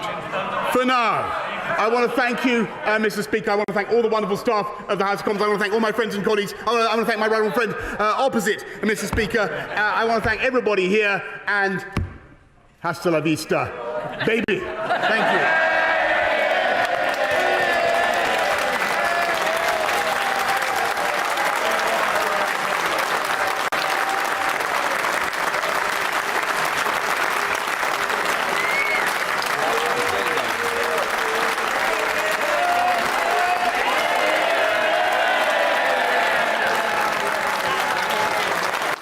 Hasta la vista, baby. And with that, Boris Johnson was terminated. Or was he? We'll be discussing that in a moment. First, let's speak to the political editor of The Express online, David Maddox. David, welcome to you. Just on that piece of oratory from the Prime Minister. It was one of those moments, well, I was going to say where even neutrals would agree they miss him, but actually the Labour benches were full of people still sitting there with nary a clap. Yeah, I think the Conservative MPs are going to miss him, actually. I mean, you know, you replace a leader when you know you've got somebody or people who are better than the leader to take his or her place. And frankly, after the last couple of weeks, a number of MPs have been coming up to me saying, what have we done? You know, we haven't really got somebody better than Boris. And I think today was a good example of why they think that. Yeah, we see this time and time again in different walks of life, though, don't we, David? The buyer's remorse kicks in after the decision's been made and you can do nothing about it. Yes, but the buyer's remorse, I think, has kicked in a little bit more quickly than it has normally. I have to say, certainly on our website, on the Express website, there's an enormous appetite for Boris comeback stories. There's actually an awful lot of regret that he's going, and quite a lot of anger out there as well. And I think that petition that's gone in is a good example of that. What do you think he'll do next, David? Well, I suspect that the American after-dinner speaking circuit beckons. I suspect book writing beckons. I mean, it's worth noting, I was doing a bit of research on this. Apparently, Theresa May commands fees of £600,000 for after-dinner speaking. So I don't know if that's actually true, but it was certainly reported as such. So I'd imagine Boris is going to get a little bit more than that. So, you know, he won't be short of money. No, or work. I have to say 600,000 seems a bit steep. I'll be putting that to my panel very shortly as to whether they think that's a realistic figure, but who knows? Who knows? Obviously, I'd be paid 600,000 not to listen to it, but the Boris goodbye today didn't encapsulate Johnson-Unionism, or Johnson, the philosophy of Boris Johnson. What does it stand for? I mean, he had a little pop at the Treasury. We get that. He likes the grand projet. We know he did more, perhaps, on levelling up than he's given credit for. Ukraine, obviously, dealing with lockdown. But what is the political philosophy that attaches to his name?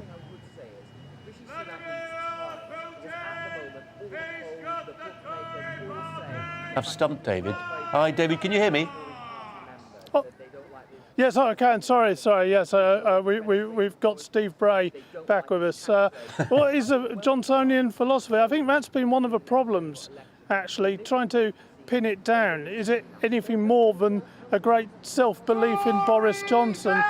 You know, famously, he had two pieces written to either back Brexit or oppose Brexit, and you know, he sometimes seems to be a contradictory personality, but somehow I suppose he kind of encapsulates the ability to kind of cut through to new voters, to different types of voters as well. I mean, he's the one person who united what is now described as the traditional blue wall of the Conservatives in the south and home counties, with the new voters in the old Labour red wall. And you know, there is a kind of popular appeal that Boris represents, and certainly I think things like levelling up he believed very strongly in. And you know, I suspect we're going to hear more of that going forward, actually.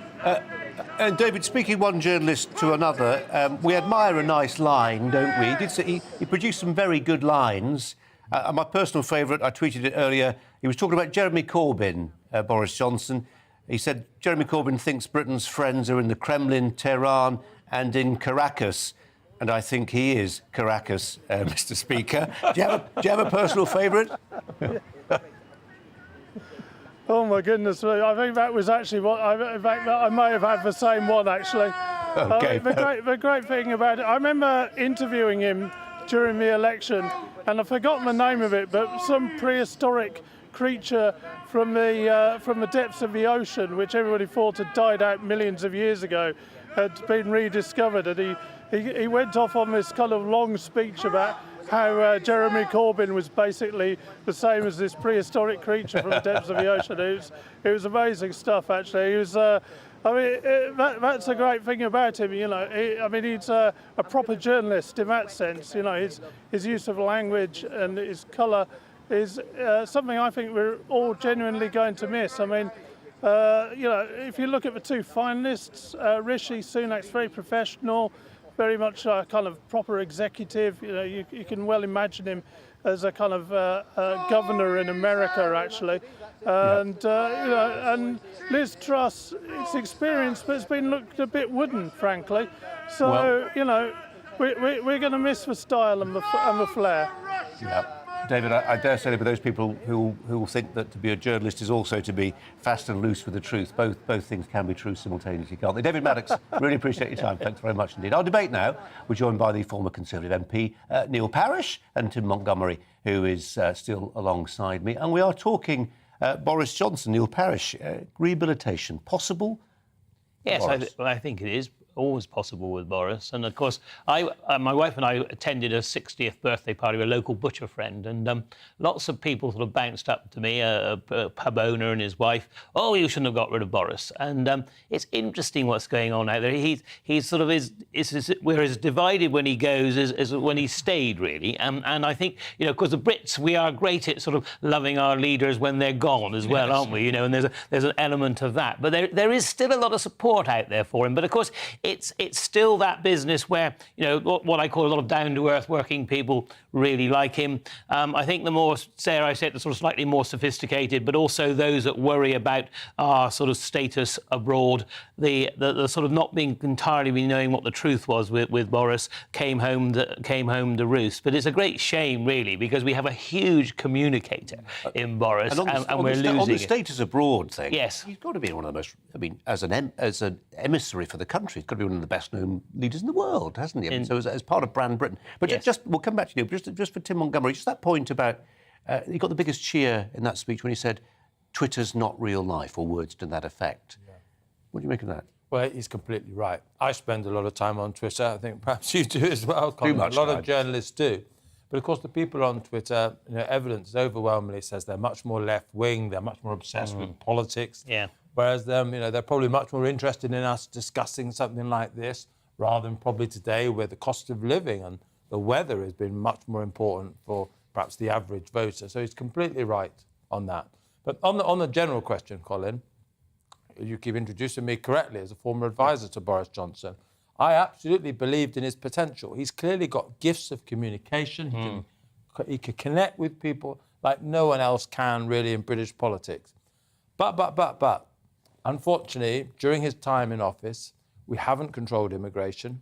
Our taxes have risen. We had lockdowns, which offended a great deal of Conservatives who cared about civil liberties. A lot of the promise of Boris Johnson never really became the reality. And so, yes, you see on a day today, his Commons performance, no one in the Tory leadership race could match that performance. He entertains, he makes us smile, he makes us laugh. No one can get close to that. But the fact is, honestly, is Britain in a good place at the moment? Is Brexit working as well as it should? And I'm afraid the answers to these questions aren't positive. And so, yes, we can feel romantic and sad and mixed emotions today, but very sadly, he did get Brexit over the line. He did defeat Jeremy Corbyn. But since then, I'm afraid his list of achievements are pretty short. Since then, Neil Parish, did the wheels come off? And I'm going to make this very binary. Yeah. Because Dominic Cummings left or because lockdown had to happen?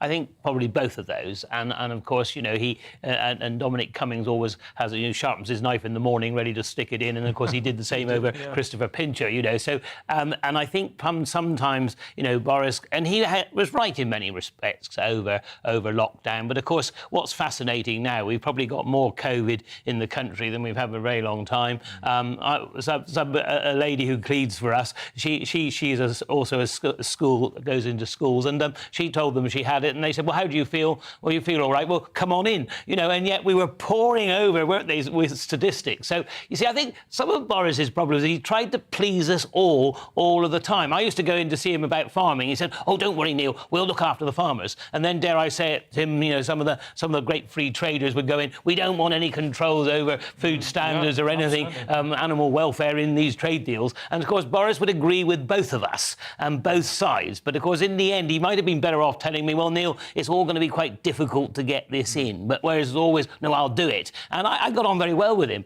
But, you know, that was his trouble, and I think. And he pleased, you know, tried to please everybody, very enthusiastic, like I said, very good communicator.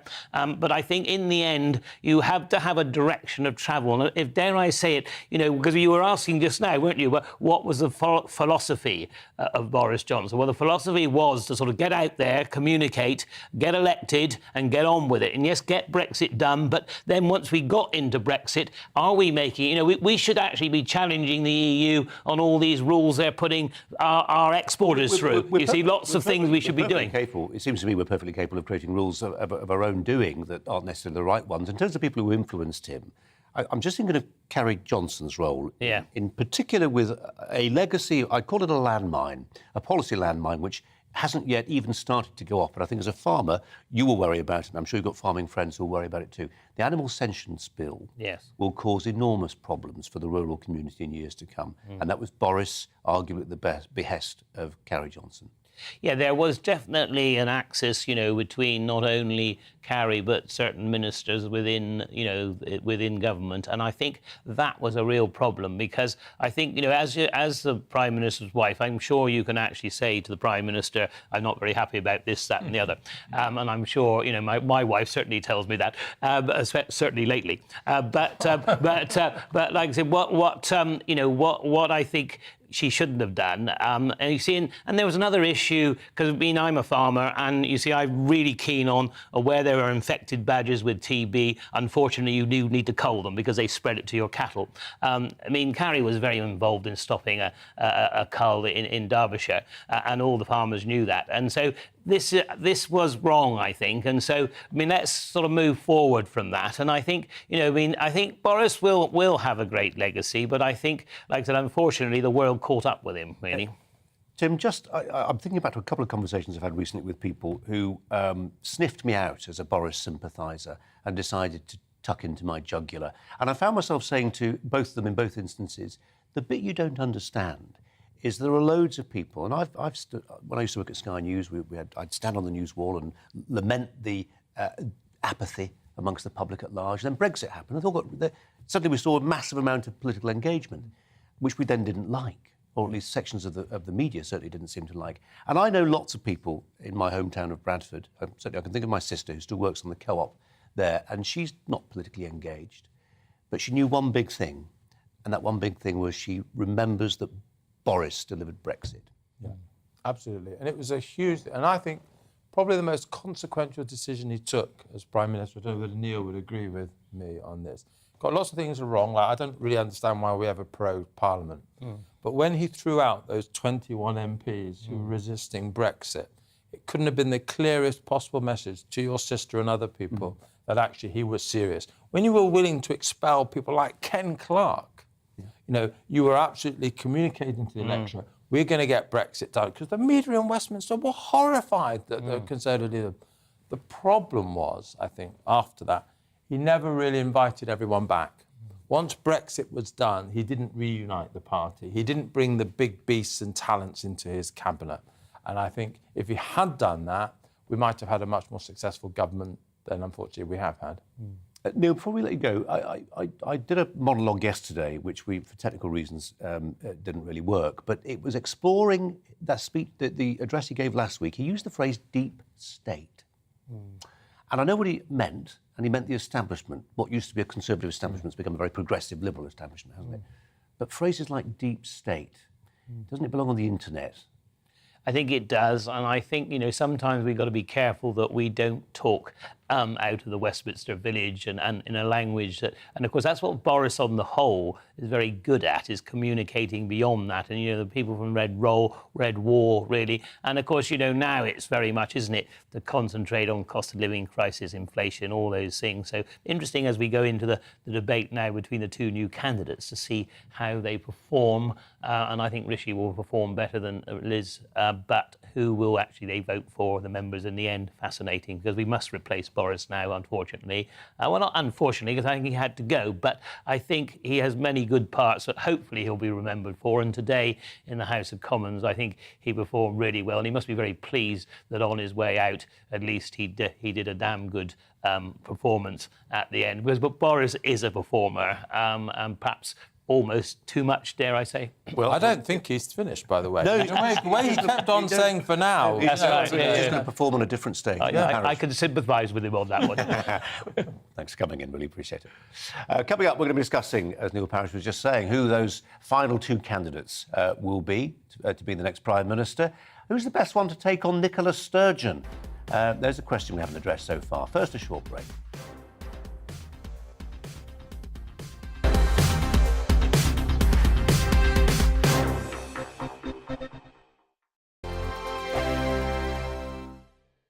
We are GB News. We're right across this great nation. On TV. On radio. On digital. Absolutely everywhere. We don't talk down to you. We embrace all voices with honest and civilised conversation. We are not part of the establishment. We're one of you. And we're only getting started. Join us on GB News, The People's Channel. Britain's news channel.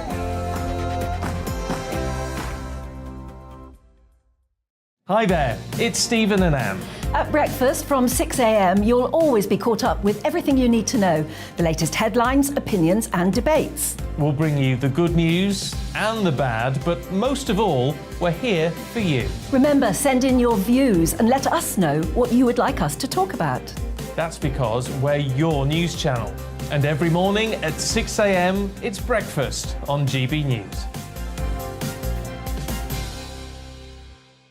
My name's Tom Harwood, and join me 9:30 a.m. every weekday for The Briefing, your one-stop shop for everything you need to know about what's going on in politics today. I wonder if this is a deal that might need to be like the biscuits in this factory, twice baked. Is there not an opportunity here to win out against the extremes? Tom Harwood, GB News. What are you going to do about it?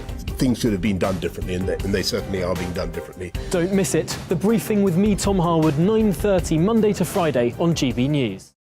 Where would you like to go? Just take me to the studio, please, mate. You know where you're going. I've got a show to do. Friday Night Feast on GB News, 7 p.m. And it's like nothing you've ever seen before. We take a different angle on the week's biggest news stories. The viewers and listeners set me some absolutely mad challenges to do. We tried to rehome a rescue dog. And yes, there's some other wacky stuff in there as well. I feel like I could take on the world.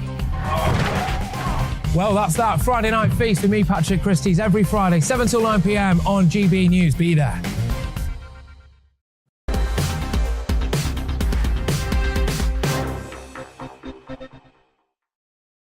Welcome back. Now, whoever the next Prime Minister turns out to be, one of their main headaches will be this one: how to deal with Scottish nationalists. We're asking who out of the final two contenders, Rishi Sunak or Liz Truss, is best placed to fight for the union. It's not something that's come up a lot, has it, in the debates we've seen so far, and some people are pretty enraged by that and think it's an existential threat to our United Kingdom, and it's something we need to talk about more. Let's turn to Michelle Ballantyne, former leader of Reform in Scotland. Michelle Ballantyne, welcome to you. I suppose, in truth, there were a number of topics which people felt ought to have been discussed more. I mean, the obvious one being lockdown and COVID, but I didn't hear much about the union either. No, the union hasn't seemed to feature at all as they whittled down their candidates, but I suspect it'll come firmly onto the discussion now we're down to two. And I think what we're, certainly in Scotland, what we're looking for is a leader who shows a very clear position and has a good understanding of the union and the impact that their actions have in Scotland. I think both of them have indicated that they will stick with the position that Boris Johnson had taken, that they would not support the issuing a Section 30. And I think that's probably going to be very positive for most Conservative members. But I think we also need to hear a little bit more about how they're going to handle that, because it isn't just about saying, no, I'm not going to do that. It's about what they then do afterwards. And I think one of the problems with the Conservative Party is they say no, and then they feature it all over their leaflets. They continue to discuss it.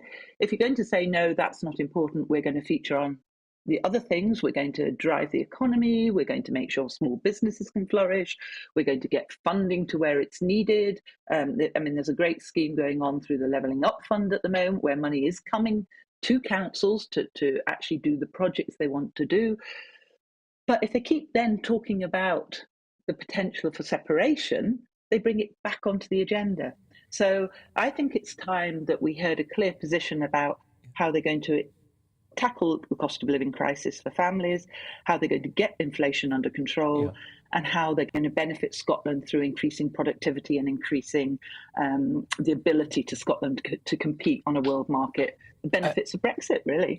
Yeah, exactly. And Mr. Ballantyne, they're all policy issues. Just in terms of the personality aspect to this, I mean, there was a view, wasn't there, rightly or wrongly, that Boris Johnson, foppish old Etonian, drove voters, Scots, into the arms of the Scots nationalists. I mean, by that argument, it's anybody's better than Boris.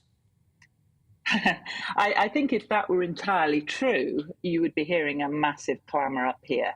That hasn't happened. I think that is a line that has been used because the Yes movement, grasp hold of anything that they can think of to try and make things sound terrible.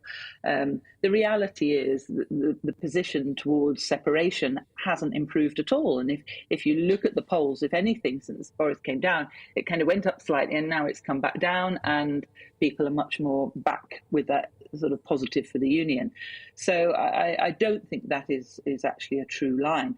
But I do think that it's important that we have a leader that actually engages with Scotland on a positive level, because I think there has been a habit of not doing, and you cannot have the Scottish Conservatives plastering it all over their leaflets and then a Prime Minister who doesn't seem interested.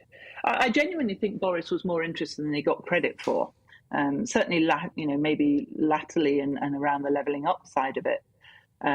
But I think the two people we've now got in front of us, they've both come up to Scotland. Liz Truss obviously lived in Scotland briefly when she was young. She's mentioned neither Paisley. Of them. She's mentioned being born in Paisley loads of times, hasn't she? Michelle, we've got to leave it there. We're out of time, but thanks so much for yours. Michelle Ballantyne, former leader of Reform in Scotland. Just briefly, a thought from Tim Montgomery.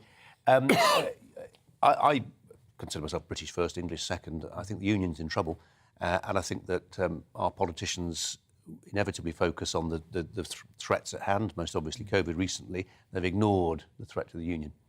I think that's right, and I probably disagree a little bit with Michelle. Back to the discussion we were just having with Neil Parish.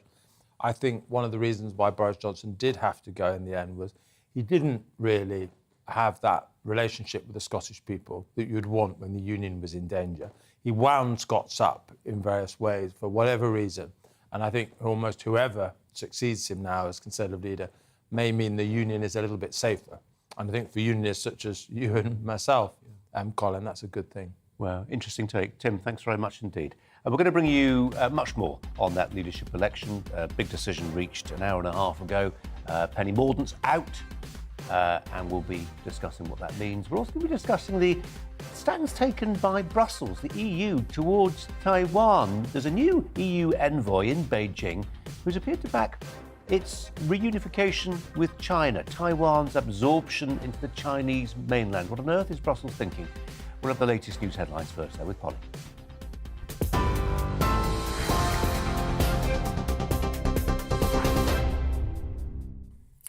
Colin, thank you. The latest headlines this hour on GB News.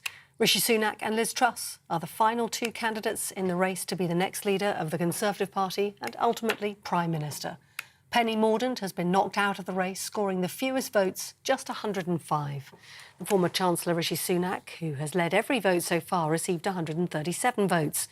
The former Foreign Secretary Liz Truss gained 113 votes. Tory party members will now have until the 5th of September to choose who they want to take the job. Mr Sunak believes he's the only person who can win the next general election. This leadership contest has shown that we've got fantastically able people at the top of our party. All of them bring something exceptional to the table. But at this point, the question for our members is, who is the best possible person to beat Keir Starmer in the next election? And it's clear that I'm the only candidate who can do that. Well, Boris Johnson has gone head-to-head with Sir Keir Starmer for his last appearance at Prime Minister's Questions in the Commons. Take a look. Hasta la vista, baby. Thank you.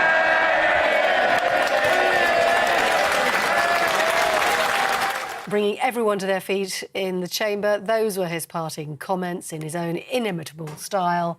The Conservative backbenchers standing and applauding, with perhaps the exception of Theresa May, who refused to clap. Mr Johnson, though, defending his legacy, pointing to the government's handling of the COVID-19 vaccine rollout, as well as Brexit and the strong economic growth of the UK under his leadership.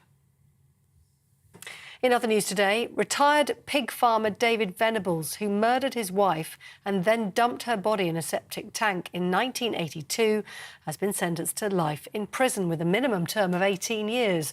The High Court judge at Worcester Crown Court said 89-year-old Mr Venables had perpetrated the gravest of crimes.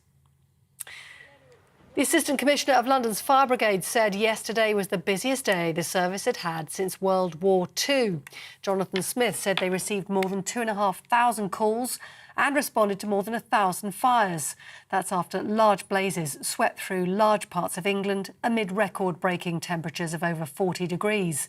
A number of major incidents were declared by fire brigades in 6 regions right across the country. You're up to date on TV, online and on your radio via DAB+. You're with GB News, and now it's time for Brazier.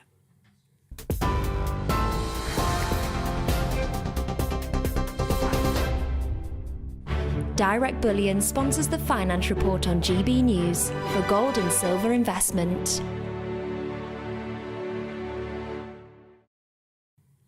Right after a quick look at the finance, of course, and we can tell you that in the markets, the pound is 1.198 to the dollar, the pound is 1.173 to the euro, and the price of gold currently stands at £1,424.33 an ounce.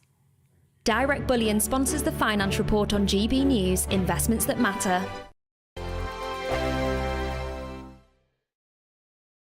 We are GB News. We're right across this great nation. On TV. On radio. On digital. Absolutely everywhere. We don't talk down to you. We embrace all voices with honest and civilised conversation.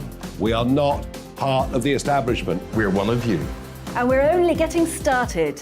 Join us on GB News, The People's Channel. Britain's news channel.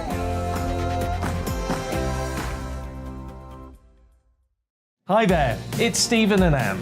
At breakfast from 6 a.m, you'll always be caught up with everything you need to know, the latest headlines, opinions and debates. We'll bring you the good news and the bad, but most of all, we're here for you. Remember, send in your views and let us know what you would like us to talk about. That's because we're your news channel. And every morning at 6 a.m, it's breakfast on GB News. My name's Tom Harwood, and join me 9:30 a.m. every weekday for The Briefing, your one-stop shop for everything you need to know about what's going on in politics today. I wonder if this is a deal that might need to be like the biscuits in this factory, twice baked. Is there not an opportunity here to win out against the extremes? Tom Harwood, GB News. What are you going to do about it? Things should have been done differently, and they certainly are being done differently. Don't miss it. The Briefing with me, Tom Harwood, 9:30 Monday to Friday on GB News. Where would you like to go? Just take me to the studio, please, mate. You know where you're going. I've got a show to do. Friday Night Feast on GB News, 7 p.m. And it's like nothing you've ever seen before. We take a different angle on the week's biggest news stories. The viewers and listeners set me some absolutely mad challenges to do. We tried to rehome a rescue dog. And yes, there's some other wacky stuff in there as well. I feel like I could take on the world. Well, that's that. Friday Night Feast with me, Patrick Christie's, every Friday, 7 till 9 p.m. on GB News. Be there.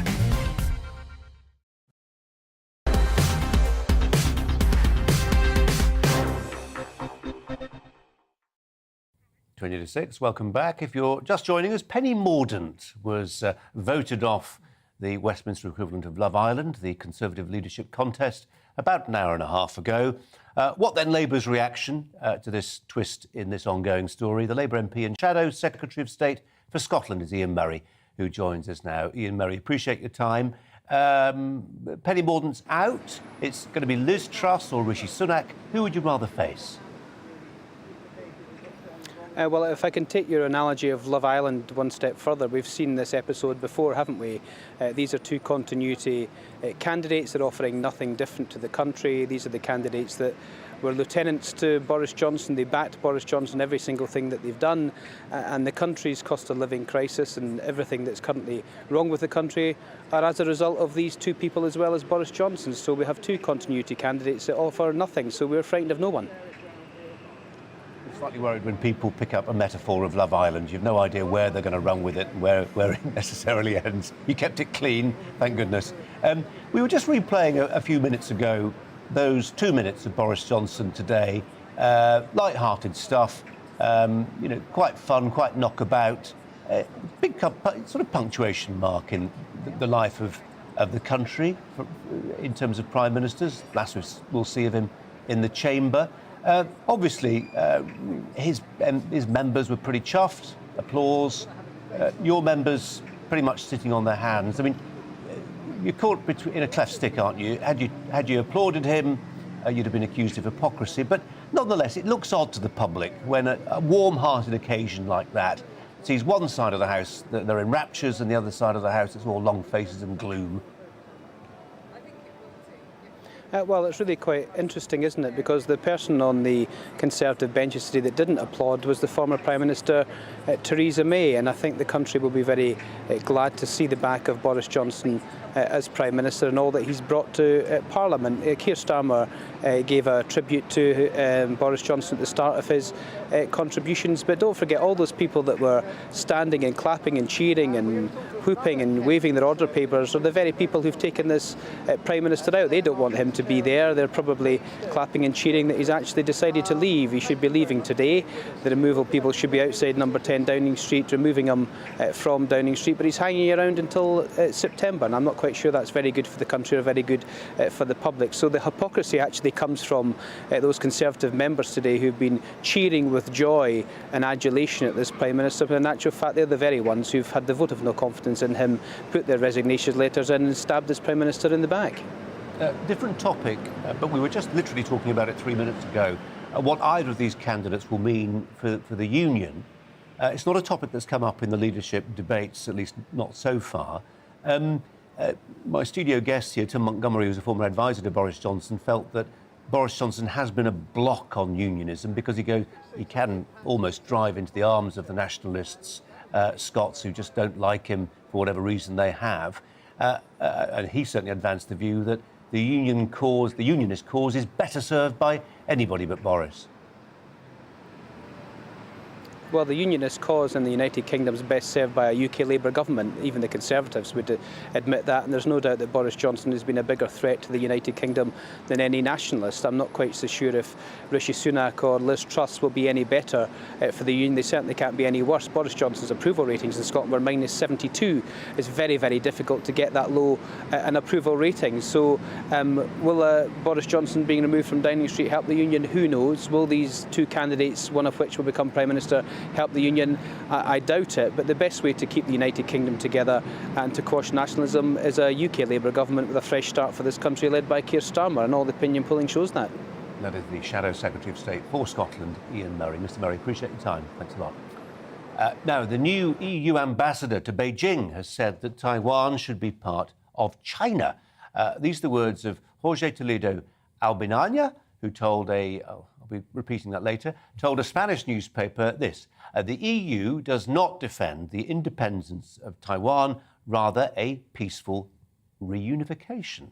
We believe there should be one China. That word, reunification of China and Taiwan, long-held ambition of the Chinese Communist Party, and likely, well, in the eyes of many observers, and one we're about to speak to, is only achieved through military action, in other words, an invasion, which, of course, we, our American friends and the Australians have joined together to try and prevent, many others too. Joining me is Benedict Rogers, who's co-founder of the charity Hong Kong Watch, Benedict, thanks for coming in. Really appreciate it. What on earth is the EU doing? Well, I think that's an extremely good question. They have gone, in my view, far beyond the normal position. It would be one thing to state what is the position of most countries, other than a handful, which is that they don't recognise Taiwan's independence, and that's a normal position for most countries. But what the ambassador seems to be doing is really effectively, maybe inadvertently, giving Beijing a green light to move even more aggressively on Taiwan. Because if anything, what's happened in Ukraine has put up a red light, hasn't it, to the Chinese? It's shown that actually the West was capable of galvanising itself and resisting acts of military adventurism. That's exactly right. And the other thing the ambassador has done is completely contradict the Vice President of the European Parliament, who I believe is currently in Taipei. So the message coming across from the EU is a very confusing one, and that's even more dangerous if there isn't clarity for Beijing. Tim Montgomery, we were talking earlier about that sometimes whether it's cock-up rather than conspiracy, but this is a senior diplomat in one of the world's great power blocks, the EU. It can't be a cock-up. And goodness knows what it is, but one of the lessons I think of Hong Kong is, we had great hopes that there was going to be a regime of democracy and independence in Hong Kong, that although it was part of China, that Beijing would respect a different regime in Hong Kong. Beijing has walked all over those undertakings made to Britain and Margaret Thatcher. And so for the EU to contemplate after the Hong Kong experience that Taiwan could somehow be peaceably, normally absorbed into China is, a complete ignorance of what recent experience has been. So, we are in the early years of our Brexit and our separation from the EU, and there'll be times when it looks like we've made the right decision and the wrong decision. But there are occasions like this where I think the EU is going in the wrong direction, and Britain having an independent foreign policy whereby we can point out this is absolutely the wrong thing that China has done, I think will give us the freedom to prove that Brexit was actually overall the right thing to do. Benedict Rogers, let's just do a little thought experiment. We're focusing obviously today on the fact we've now got two contenders for the next Prime Minister. One of them was, one of the original ones, was Tom Tugendhat, who's been vociferous and consistent in pointing out the perils of growing Chinese hegemony across many parts of the world. He could be our next Foreign Secretary. Would you like him to be our next Foreign Secretary? I'd be delighted to see him as the next Foreign Secretary. Although I would say he's going to be tough on China, and we don't know where that takes us, do we? Well, I think it is important to be tough on China, not to be overly provocative, which is why I don't advocate recognition of Taiwan's independence. I advocate the status quo, because I think recognising Taiwan would be a provocation too far. But I think it is important to stand up to Beijing. I would just say, there are other people in the race as well that would be just as strong as I mentioned Tom. him because he's been so outspoken on China over a period of years. Absolutely. One of the other early candidates who didn't last long, I backed for the couple of days that he was in the race, was our mutual friend Sajid Javid. And he, of course, as health secretary, did a number of things to stand up to China. He banned Hikvision from the health department. He introduced an amendment to ban PPE that may have been made by Uyghur slave labour. But yes, I'd love to see Tom as Foreign Secretary. I'm going to expand this a little bit further, Tim, because we've been talking today, we've been writing, it's already been written, Boris Johnson's political obituary, but his legacy, and he talked in the House about this. But on China, whether it was filleting the bits of Chinese industry that were involved in our nuclear programme, whether it was clamping down on Huawei within 5G, actually this government was pretty hawkish and did stuff about China. It certainly was becoming more hawkish than the Trump or the Cameron Osborne years. Well, it could have been less hawkish. That's certainly true. I think we still have a long way to go, though. And there's certainly question marks of the influence of certain Chinese lobbyists still in the British Parliament that I think we need to be very wary of. And I think there's still a false distinction made in the West that if we're not supplying the military and technical equipment, we can carry on with the economic engagement. I'm not convinced that that's the right policy, because the way we make them richer, we make them stronger, we make them more able to afford the technological advances that also give them military supremacy potentially in the future. So I think we're a long way short of the kind of China policy that means that we isolate a communist totalitarian regime which is what, sadly, Beijing is. Benedict, we booked you as a China expert. I'm afraid Tim ended up. Absolutely. There you go. Benedict, really appreciate you coming in. Thanks very much.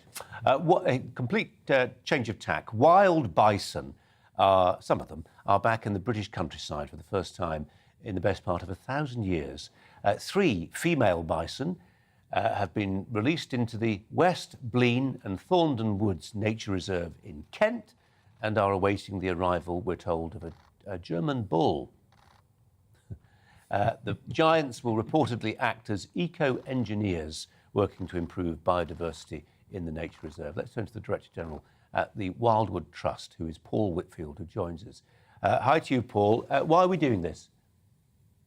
Good evening. Why are we doing this? I mean, first of all, what fantastic animals they are.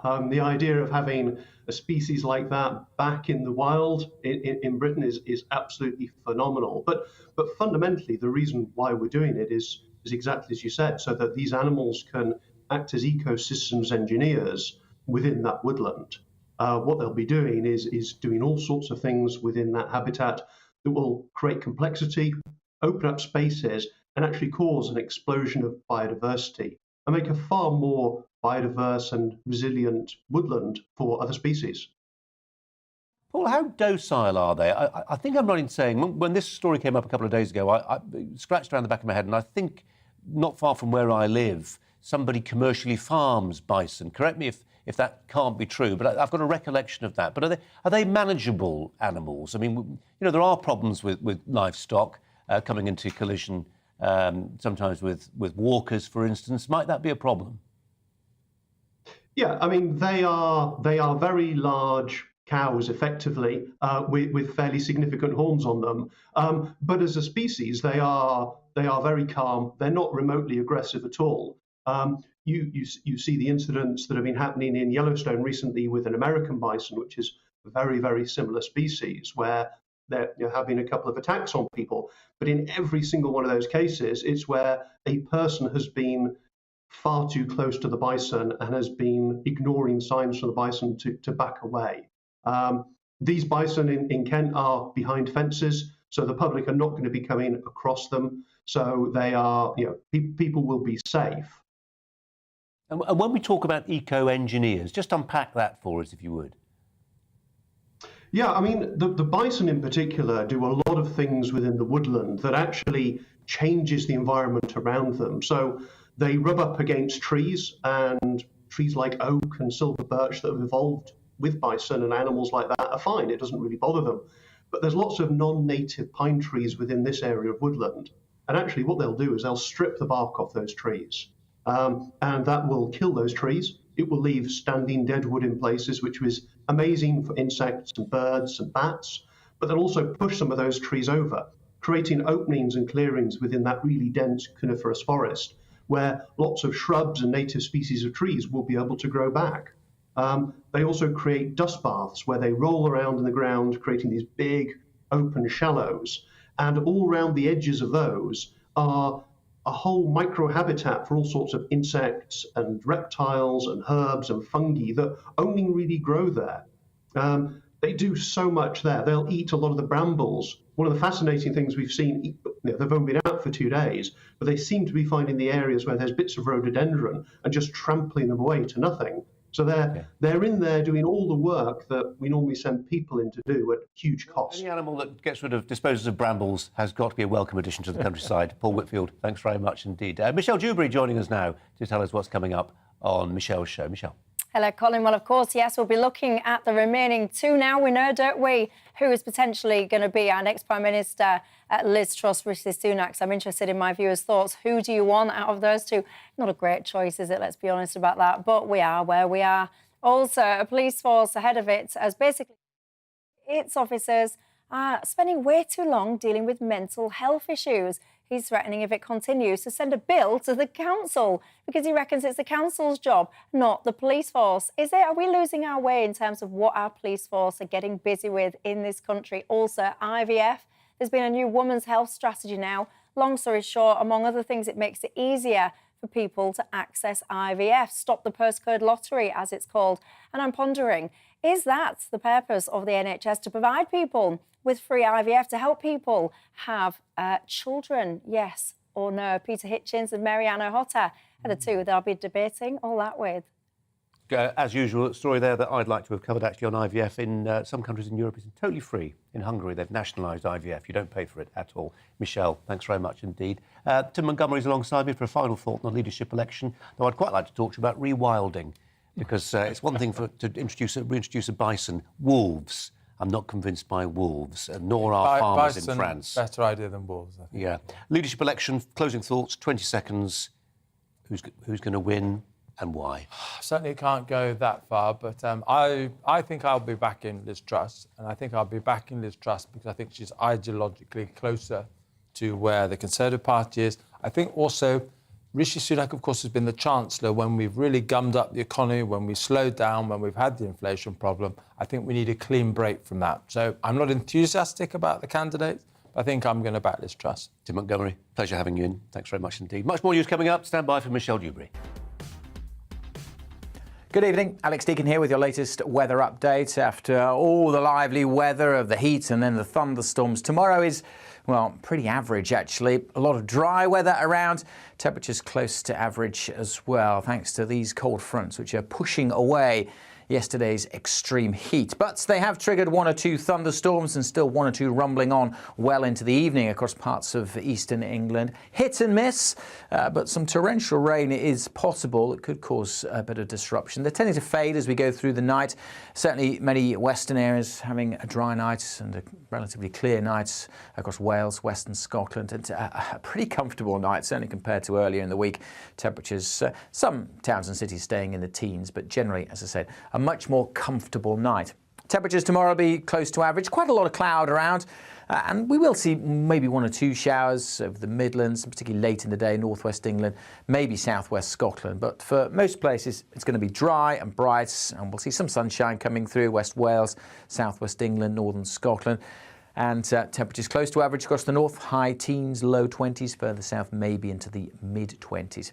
Still a few showers across parts of northern England during Thursday night and into Friday. And Friday will be a case of, again, seeing a few more showers breaking out. Again, hit and miss, so if you're desperate for rain, this isn't a guarantee that you're going to see any. But there is an increasing chance during Friday, spreading up from France, of seeing some thunderstorms breaking out. Again, they'll be hit and miss, but again, where they do occur, they could cause some disruption with some heavy rain in a short space of time. Temperatures just picking up a little bit across the south, mid, even high 20s possible. Again, further north with a lot of cloud, we're mostly looking at high teens or low 20s. More mixed picture into the weekend. We are going to see some wet weather at times across the north, but in the south, signs we could tap into some warm conditions again this weekend.